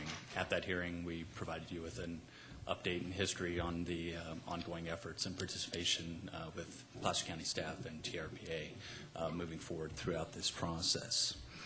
On December 12th, as I indicated, the Governing Board met. At that hearing, there was public testimony provided and a significant support from the various government partners was displayed at that hearing. At the end of the day, the TRPA Governing Board did approve the regional plan and related documents. The vote was 12 members in support, 1 opposed, and 1 abstention. So now the question is, after we've gotten through this process, where do we go from here? TRPA does allow for 60 days from the date of adoption for the regional plan and code of ordinances to take effect. As you recall, there was a number of to-do list items that were included as part of the regional plan update, and these items were set aside to allow for the regional plan to be adopted, but were still important enough to be addressed later.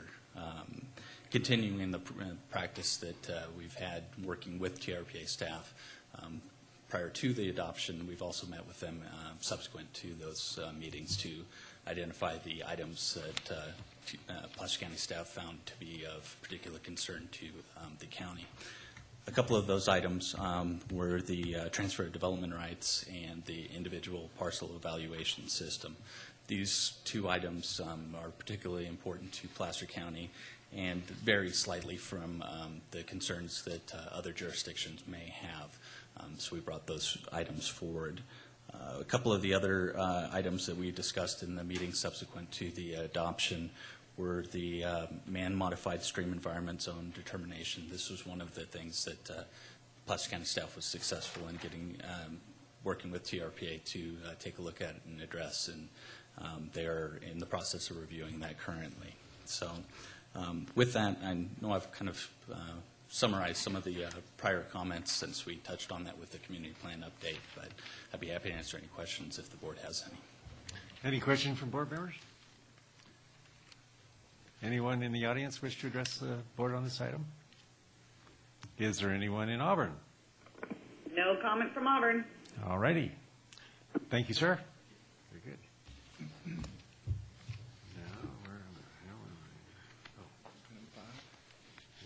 Okay, now we'll move to item 5A, North Lake Tahoe Resort Association, presented by Jennifer Merchant.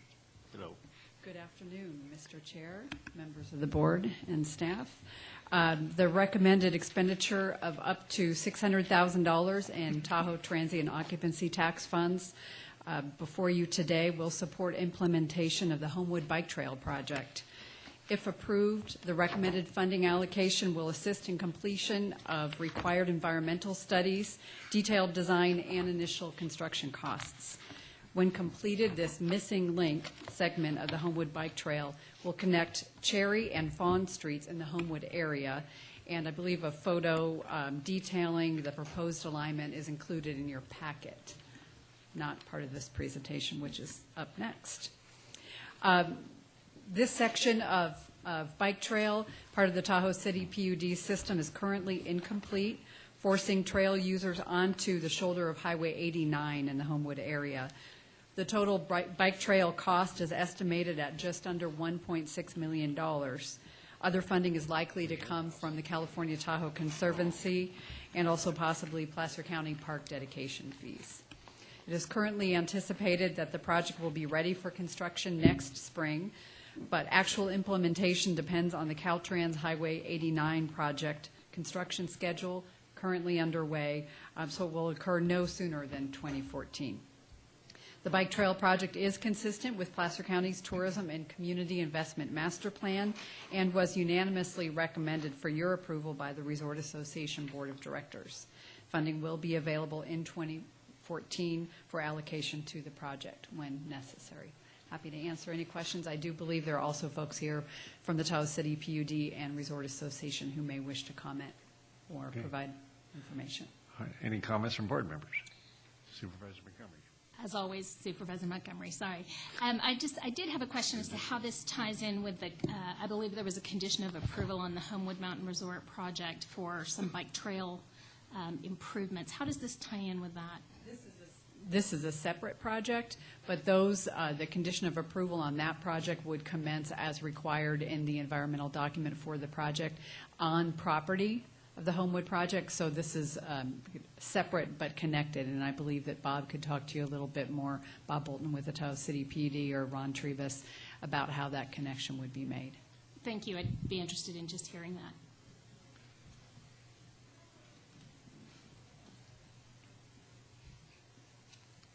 Good morning. It's really nice to see you here during the winter quarter. My name's Ron Trebus, and I work with the North Lake Tahoe Resort Association, and we are very grateful for your consideration of this progress that the board has brought forth.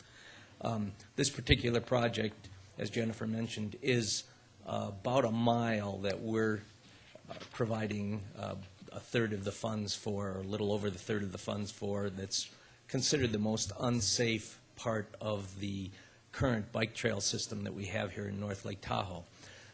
As you know, from the Resort Association standpoint, the completion of a North Lake Tahoe bike trail system has been a high priority and will remain so until we have this system completed. Right now, we've provided, through your approval, funding for the Truckee River Corridor portion, which will be Squaw Valley to the Nevada County line that Planning Department is working on. The North Lake Tahoe portion that's now in the Dollar Creek planning stages that Department of Public Works is working on. The North Star Martis Valley portion of this system that North Star Community Services District is working on, so that we are really moving to improve this. As far as the Homewood project, the portion of the trail that the Tahoe City PUD is working on, which they have completed all of the rest of the West Shore plan to this date, is the part that is not within the boundaries of the Homewood Mountain Resort. And that part will be available because of the parking lot situation even before the Homewood Mountain Resort project comes under fruition, or to fruition. And at that time, they will be building the designated Class 1 bike trail through there. So on both sides of that, there is a need for having this trail improved where people are now out in the highway. Here today is Bob Bolton, who's the Director of Parks and Recreation, and this week Acting General Manager, what's her name, isn't in town this week. And then Judy Friedman, who is just concluding being the past year's President of the Tahoe City Public Utility District Board of Directors. But we really look forward, again, to your support in this project so that we have another link completed by the PUD as they did complete this past summer at along the Lakeshore Trail in Tahoe City. Thank you. Thank you. Anyone else wish to address us on this issue? Oh, here we go.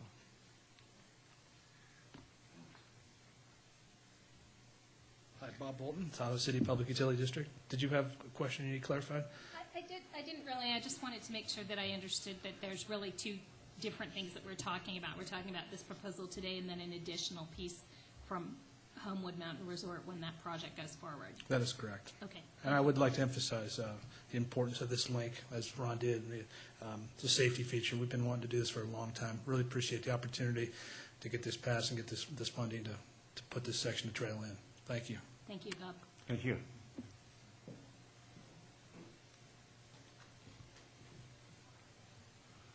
Good afternoon. I'm Judy Friedman with the Tahoe City PUD Board of Directors. After Ron introduced me, I feel like I must step up. I really just want to, first of all, thank the Resort Association Board for this recommendation, and I want to thank this board for your hopeful approval of what we fondly refer to as the missing link. And as has been alluded to, this is the most unsafe portion of the bike trail. We hear about it constantly from our constituency, so I want to thank you for your support in this project. Thank you. Any other comment on this item? Anyone in Auburn want to comment on this item? No public comment from Auburn. It's always nice to hear your voice. Any other comments from board members? No, I would move approval of the item. Second. It's been moved and seconded to approve the item before us. All those in favor, roll call, please. Yes. Holmes. Aye. Thank you. Now we'll move to item 5B, North Lake Tahoe Resort Association update on strategic goals and semi-annual marketing report. Yes, thank you again, Mr. Chairman. Just a brief introduction here. As your board is aware, each year you authorize an annual agreement with the North Lake Tahoe Resort Association to make recommendations regarding allocation of transient occupancy tax revenues to fund infrastructure projects, various visitor services, and to implement marketing programs that benefit tourism development in the region. The fiscal year 2012-2013 agreement in the amount of just under $5.2 million was approved by your board last fall. And as required in their contract for services, the Resort Association has prepared a semi-annual report for your review. The report will be presented today by Resort Association CEO and Executive Director Sandy Evans Hall, as well as Tourism Director Andy Chapman. And Sandy will get the presentation started, so thank you. Thank you. Oh, there she is. She's here. Couldn't see me, could you, Jim? No. I feel like I'm standing between you and your lunch.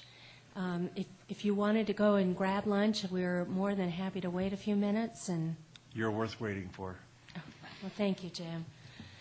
Okay, well, I wanted to come before you, Mr. Chairman, and members of the board, to talk to you a little bit about what our strategic goals and our accomplishments have been over the past year. And this is my little doodah, isn't it? Ah, there we go. Speaking of lunch.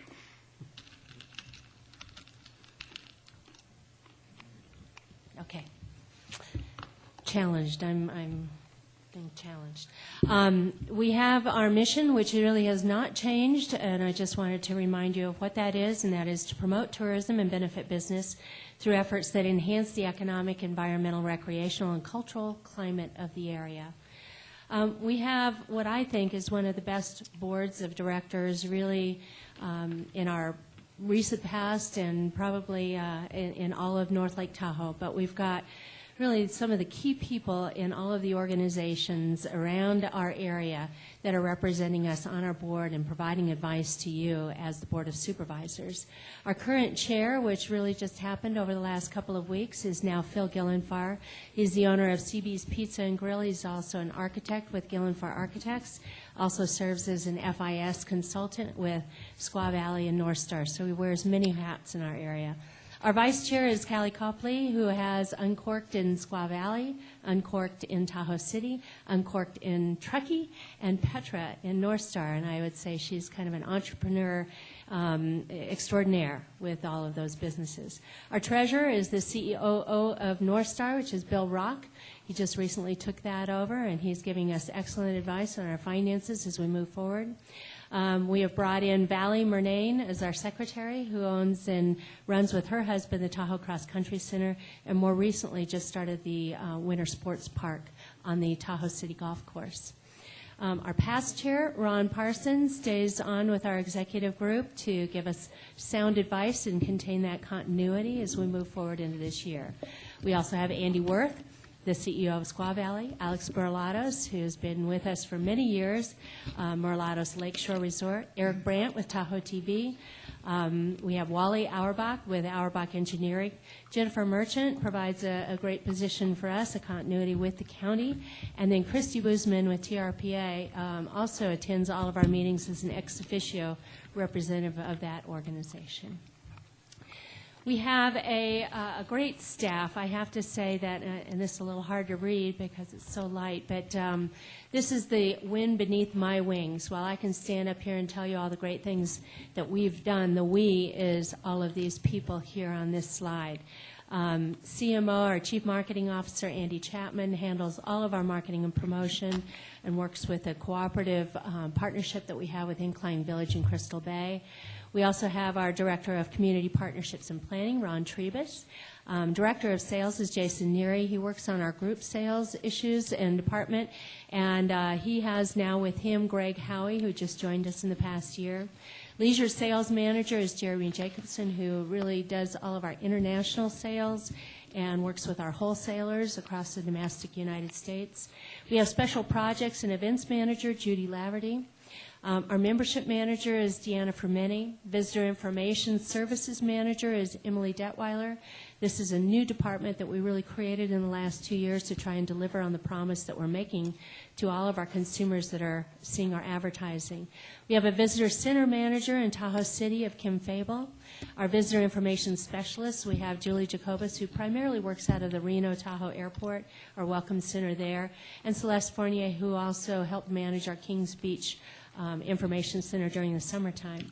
Our accounting assistant is Kim Lambert, our executive assistant, Jessica Walker, and marketing assistant is Anna Atwood. So you can see we've got quite a staff that helps us to do all the things that we do. These are some of the accomplishments that we're quite proud of in the last year. We were able to have a successful mountain travel symposium. This is one of the largest congregations of mountain travel purchasers and venues throughout the western United States.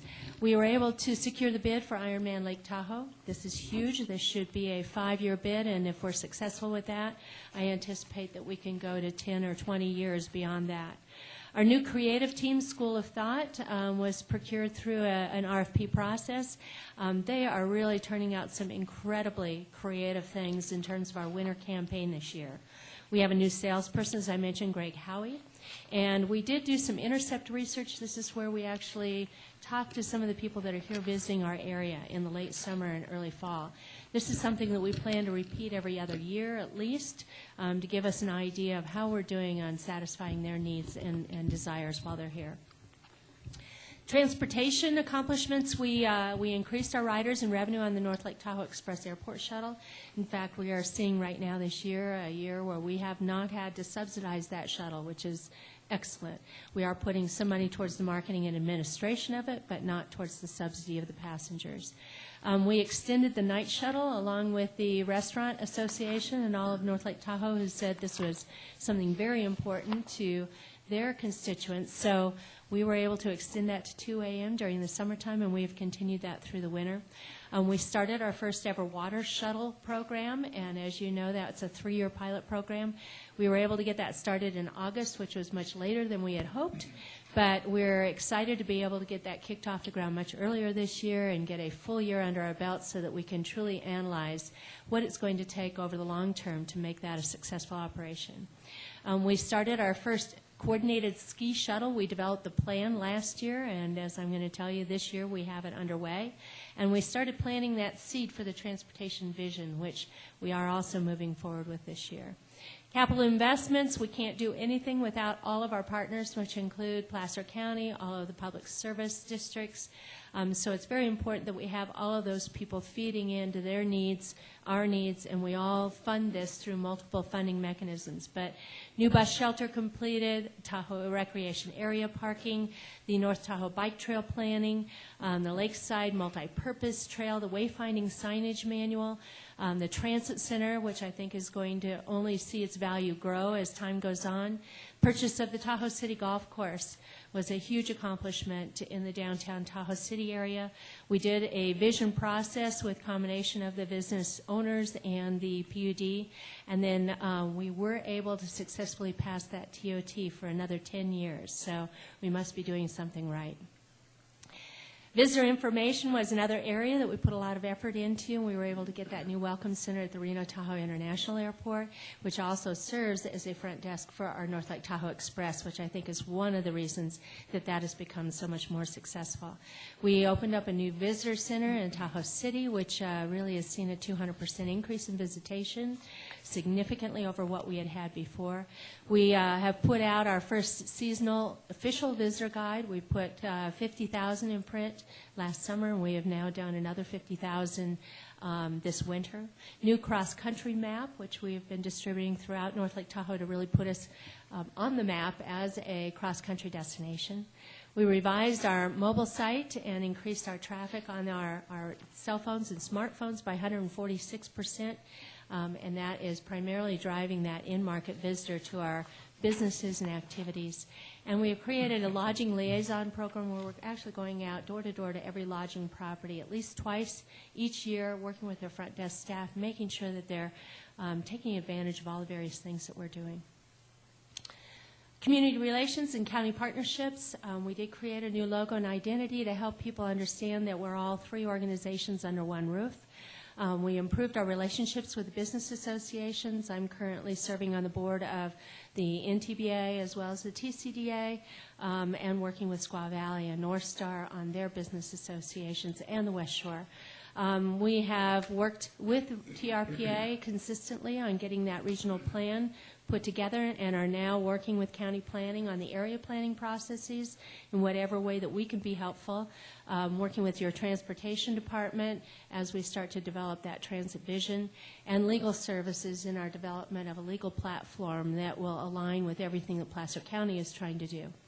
We want to continue to work with our public service and utility districts because, as I said, they really are the feeder of a lot of those capital improvement programs that we need to be doing.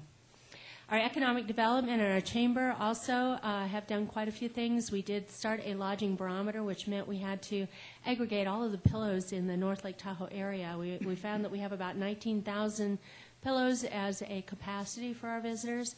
We are now doing by area what those pillow occupancies are looking like for the upcoming Saturday, the following Wednesday, and the following Saturday, giving our retail and restaurant businesses a better idea of what to expect in terms of visitation. We have developed a new database for our members, which are allowing them to get into more benefits, more exposure, different ways that they can gain exposure. We have done a wage and salary survey to help some of our businesses on what to pay their employees. Member polling we're doing every week through our Biz Bites. Business education, we're focusing this year on some education in terms of our mobile and social, so Pinterest and Travelocity, some of those different things that we can do. Biz Bites is a weekly newsletter, e-newsletter that we're sending out to over 1,000 members right now.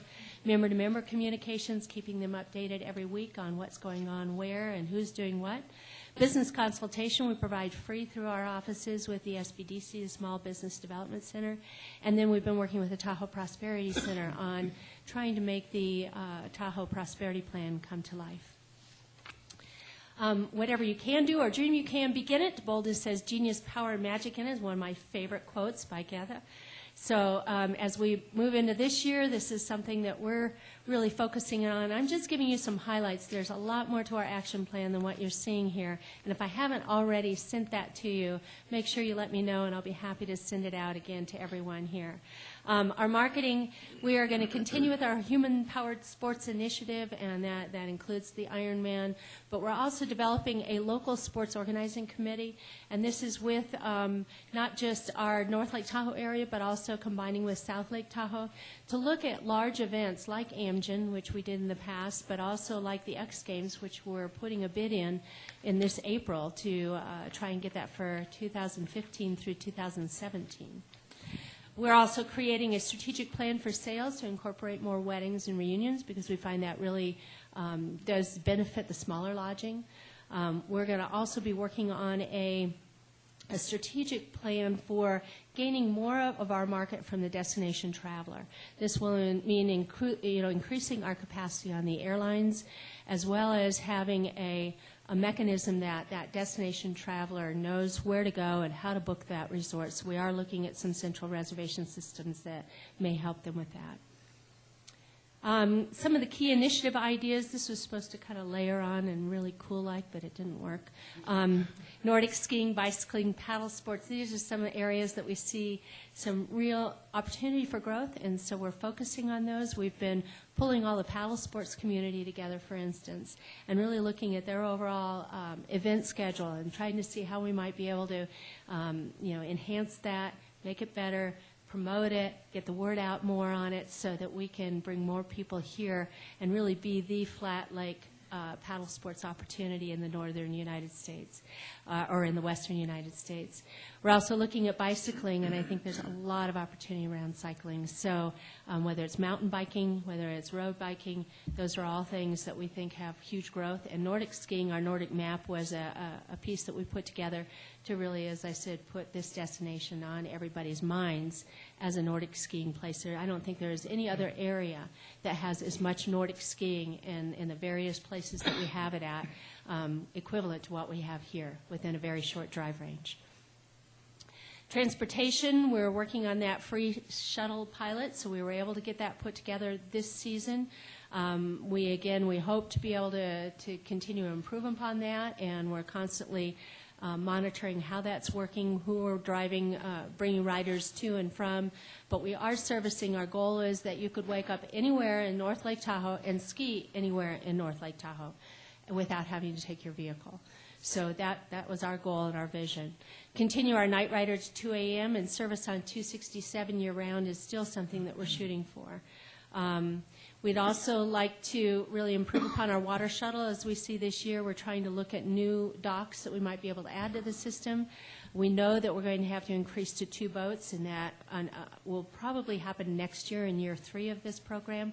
And then we'll be able to have more frequency and be able to service more areas. So if we do decide to go into Incline Village to the Hyatt, for instance, that will require a second boat. We are forming that. We had a transit summit last fall, and from that transit summit, we've gotten various stakeholders from the Washoe area, from Truckee area, as well as the East Placer County area, to come together, and we're forming the Resort Triangle Transportation Vision Coalition. And our first step on that is to really cost out an articulated vision that we've put together and see, where is that? Is it even within realm of what we could afford? Then we'll be looking at governance structures, and we'll be looking at funding mechanisms over the next 6 months. And of course, we'll be working very closely with the county to make sure that we're aligned with everything the county has, in terms of their transit program. We want to increase air service capacity in Reno and Sacramento, so we're also looking at what's available to us in those areas. And here's a little sample of the marketing on the free ski shuttle and, of course, our boat for last summer. Some of the capital improvements that we've been working on, thank you for the Homewood Trail connection today. That will be going forward. The Wayfinding Signage Master Plan, we actually have created now, just in addition to a manual that says this is what it will look like, we wanted to know where does it go and what goes on each sign. So that's in its stage of completion. The first draft has been submitted, so we're going through that right now. We should have that done this spring, which will then allow us to start to identify probably the top, 10 to 20 signs that we'll want to get in place, and we'll be probably talking to you, talking to the various public utility districts, and trying to see how we might get those signs actually in the ground this summer. Bicycle-friendly community designation, we're trying to up our ante from being an honorable mention to a gold level bicycle-friendly community. This is certainly a draw for people that like to cycle, and so we're hoping to get that designation this year. And then, of course, we're very, very excited about the Kings Beach Core Commercial Improvement Project, and we'll do all that we can to assist that, as well as assist NTBA in making sure that those businesses stay vital during this time frame. This is a sample of what one of those signs looks like. It exists directing people to the North Tahoe Fire Protection District and the Public Utility District. We've also put those signs in place near our new transit center, so you can see that.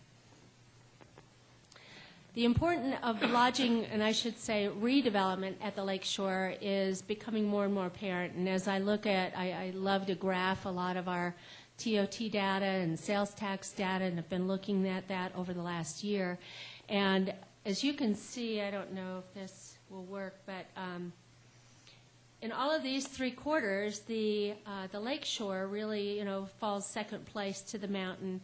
The only quarter where really the lakeshore is exceeding the mountain is in Q1, which is that July through September timeframe, which we would expect. But what we're also seeing is that in terms of sales tax, for the first time in 2011, North Star surpassed Kings Beach. And the first time in 2010, in a long history, I'm going back 15 years, Squaw Valley surpassed Tahoe City. So even with the grocery stores and the strong reason for people to come into those communities, the sales tax and some of those things are definitely growing at a significantly greater rate in the villages. Now, that does not mean that we don't expand or develop the villages. It just means that we need to pay attention to the shore area and give it some equal opportunity.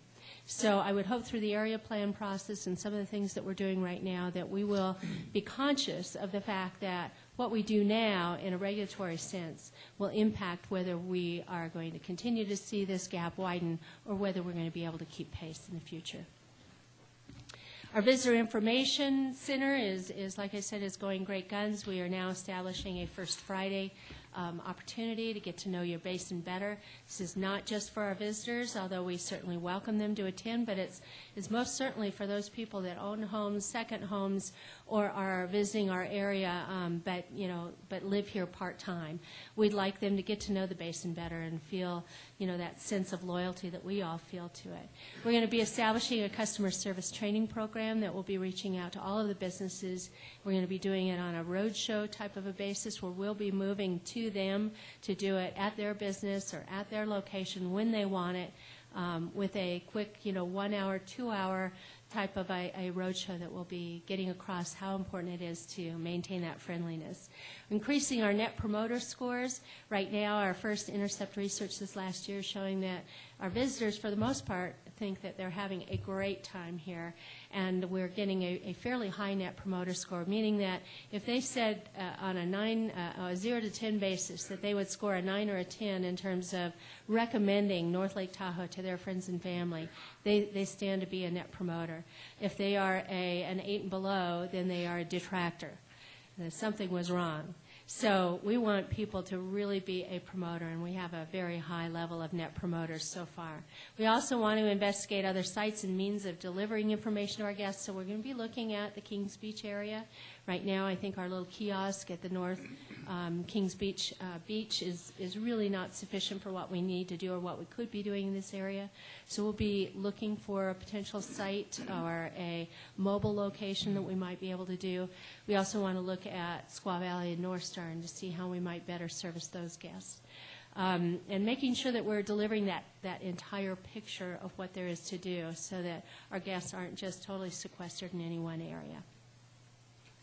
So the enhancing the visitor experience on this side over here is our Reno Tahoe Welcome Center. If you haven't been in there, I think it's right across from the Southwest baggage belts. Very nice representation of our area. And then this, of course, is our North Lake Tahoe Visitor Center that we just developed this last year. Economic development and chamber, we're going to be working on our database enhancements. We'll be hosting a wedding expo in April as part of our wedding and reunion strategy. Legislative luncheon, we're looking to put something like that together where we can give our members and our businesses an opportunity to give us input on what they'd like to see us, look at legislatively. Participate in the Prosperity Plan and the Placer County Roadmap. Form a Chamber Ambassador group and also form a Young Professional Network. And to increase our Shop Local initiative by creating a gift certificate that can be only used locally in North Lake Tahoe, but could be purchased year-round for that perfect gift when you don't know what to get somebody. Community relations, we have put together a Key Partners Communication Plan, which we are in the process of rolling out. legislative platform. And we are also going to be working over the next probably 12 months in reviewing and updating where necessary our 1995 and 2004 tourism development master plans. And that is all I have. That's all? Are there any questions before I bring my Chief Marketing Officer up here to tell you a little bit about our marketing efforts? I had a couple of quick questions. I know that you're an avid Nordic skier. Now that Sugar Bowl is operating the former Royal Gorge area, how is that going to get rolled into the Nordic skiing human-powered sports? Oh, we'll definitely have it on our Nordic map, yeah, now that we've got that. It already is. We did put it on there. Mm-hmm. And if you look at that map, we incentivize people to try at least 6 of those areas. And if they get a little kind of sign-off from each of those areas, they can bring it into the visitor center, and we have a free token that we give them to take home with them. So we're saying try it all, because it's amazing, you know, from Royal Gorge to Sugar Pine Point to, you know, the regional park. Mm-hmm. We've got so many different places now. We've got the Winter Sports Park in Tahoe City, and so it's a great place to cross-country ski. And really so many different skill levels. Absolutely. Which is really Yeah. what's phenomenal. And different experiences every place. Absolutely.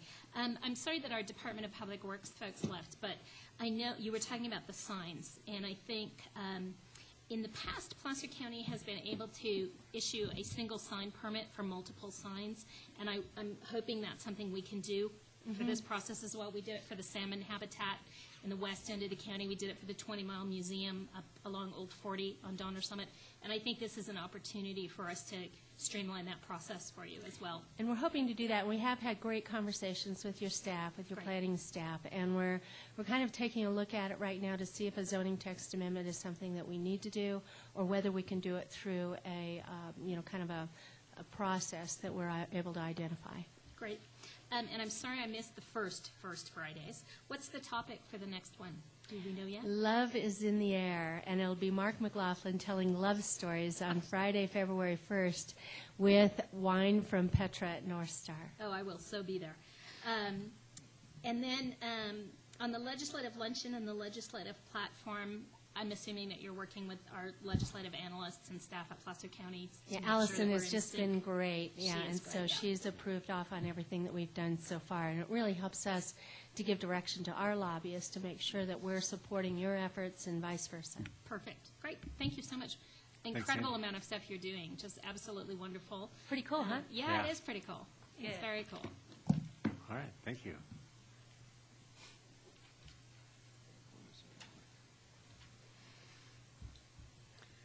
Thank you, Board and County staff. Andy Chapman, Chief Marketing Officer for the North Lake Tahoe Resort Association, Chamber CVB. I will be brief because I know your day is going long here. I'm going to be taking some excerpts out of the North Lake Tahoe Performance Report, April 2012 through September 2012, which I believe was in your packet. You probably received it earlier as well. Again, when we look at reporting back to our board and to you guys as well, we look at the summer season and the winter season, so it kind of goes over 2 fiscal years for the summer piece. So just to touch on a couple of things here. Make sure that I'm doing this on the right way. There we go. So just a couple of points on the summer season.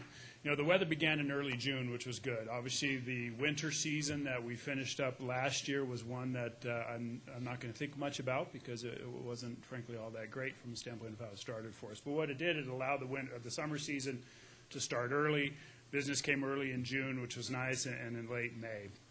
Fourth quarter TOT collections, which is something obviously you are aware of, was 14% up over prior year, with first quarter TOT collections up over 5%. That 5% was up over a record year from the year before. So very strong indicators on the TOT as we look backwards on that. Total visits to our website were up 33% to 502,000. Again, this is based off of our consumer website. And our total cost per visits decreased 46%. We really look at that as our acquisition funnel, how many people are we bringing in on that top line with all the different marketing efforts that we're doing to get them through our funnel and into the website, and then from there out to specific lodging or to other activities as they're choosing to look for.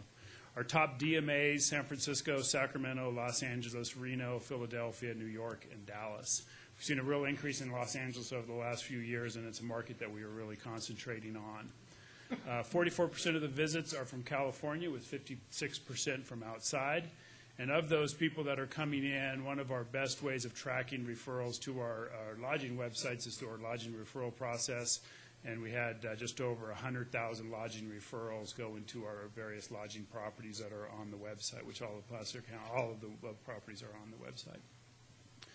Looking just quickly at conference bookings, which is a big part of what we're doing. Our board looked at augmenting that department by adding another sales manager, which we had not had for about 4 years, and really are starting to see the uptick on that. But number of conference bookings, so those were conferences that were booked during that 6-month time period. They could have happened during that 6 months, or they can happen 2 years from now.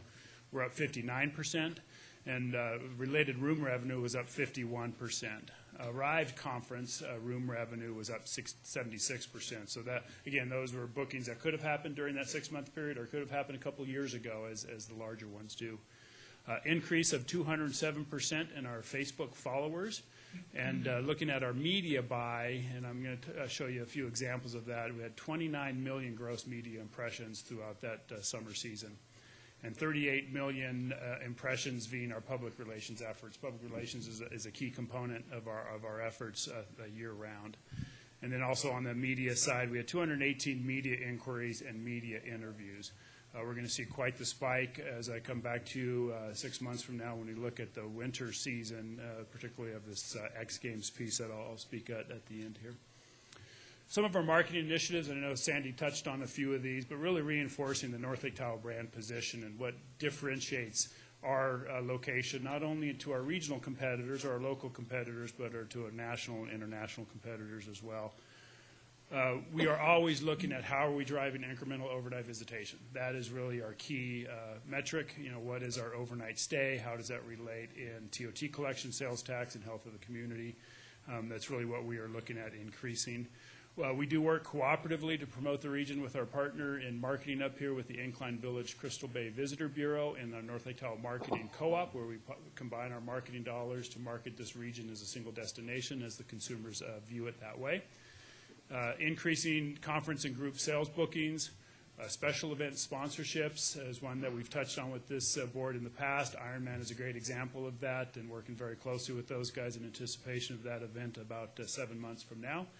And probably anybody interested in getting in there, I could probably still get you in if you want to start training anytime soon. Human-powered sports initiatives still continue to be one of our key initiatives, as Sandy mentioned. And the Sports Commission marketing is another one we're going down very closely now as well, and really meeting with sports commissions. As an example, you know, the International Fencing Federation. You know, they just need a large ballroom to do a fencing competition, and we're working with those guys right now. Another one that fits with our biking initiative as well is the International Cycling Union. We're looking at bidding on both a collegiate championship race and a masters race for 2014 and 2015. Sandy did mention that we did go through an advertising agency RFP process. We had a long-standing relationship with our prior agency for many years. They did great work with us, but we did move on to a new agency, School of Thought, out of San Francisco. They have been fantastic to work with and have really brought in a new level of energy into our advertising and our creative process, which I'll be able to show you in 6 months because they just started that for this winter. So just to show you a little bit, Southwest Spirit ad, obviously Southwest controls about 65-70% of the flights into Reno, Tahoe, and a large number of flights into Sacramento as well, so we make sure we get our message in front of them. This was the creative that was used over the winter and, over the last summer. LA Magazine, another important market for us to be in, 140,000 paid subscribers for the LA Magazine ad. Fall, we're obviously we look at promoting the off seasons a little bit. Fall's a big one, so we had some ads in Sunset Magazine, and then Bay Area, just some samples of our Bay Area billboard that was out. We had 3 billboards throughout the Bay Area, and we've for this winter season moving forward, we've really increased our Bay Area presence. Want to shore up that activity, and I'll touch on that in just a minute. California meetings, obviously we play very extensively in the meetings, corporate and Senate meetings, media for our group business as well. Public relations, we were, as you probably have seen or heard, voted the best lake in America by USA Today. We went to hay on that one and made sure that we got the most out of that and continue. Our folks, our counterparts in Champlain, Michigan, or wherever the heck that lake is, are still a little upset, but that's okay. They can try next year. Meetings, editorial as well, really keying off on our core uniqueness and our core branding positions, whether it's the Concordia Elegance or bike riding. And then some of our international press that Jeremy Jacobson and Pettit Gilwey work on to drive that international message. We do have offices in 2 international countries, in the UK and in Australia and New Zealand combined. We do that in conjunction with our partners on the South Shore in Mammoth, as well as the state of California. And then through a group called the High Sierra Visitor Council, we just have got representation in France as well. So working on some of those key markets as well. So all of this can be found on the nltra.org/documents site, and I know that you have seen this. I did just want to touch on a couple of points as they relate to the winter quarter or the winter period. Looking at the November and December TOT reports that have come through, and I know you guys have seen this, but when we saw just the first 2 months of the second quarter, we're seeing a 22% increase over last year, which of course those were November and December numbers, kind of prior to the weakness of that snowfall hitting, but still 14% over the year before, which was quite successful.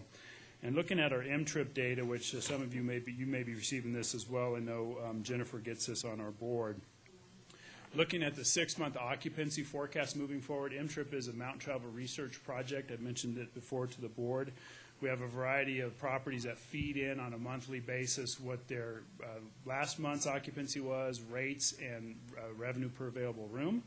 And we also look at a 6-month forward look. So at the end of December, these were bookings on the books as of the end of December for the future 6 months. We're 8.2% up in occupancy, 2.8% up in average daily rates, and 11.3% up in revenue per available room. So the season obviously is kicking off well. You know, it snows. We're farmers up here, as I think we all know.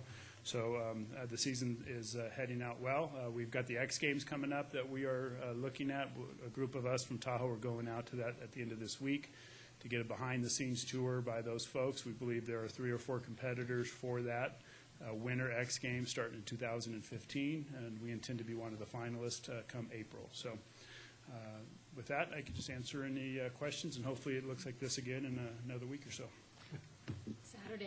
Saturday. Questions? No questions. Great presentation. Thank you. Okay.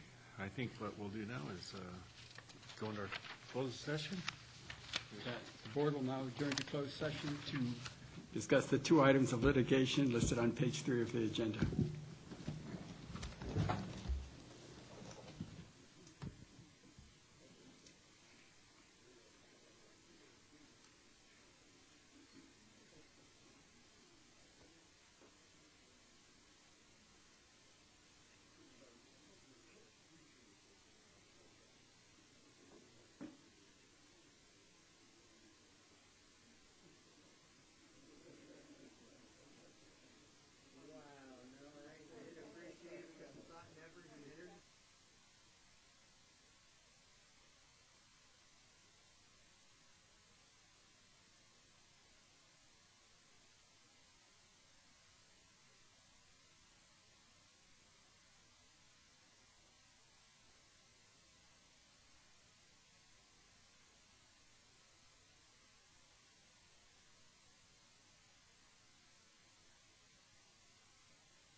The board has The board has returned from closed session where they discussed the items set out on the two items of litigation set out on page 3 of the agenda. The board heard a status report on both matters and gave direction to council. That concludes the closed session report. No action was taken. That concludes the January 22nd Board of Supervisors meeting.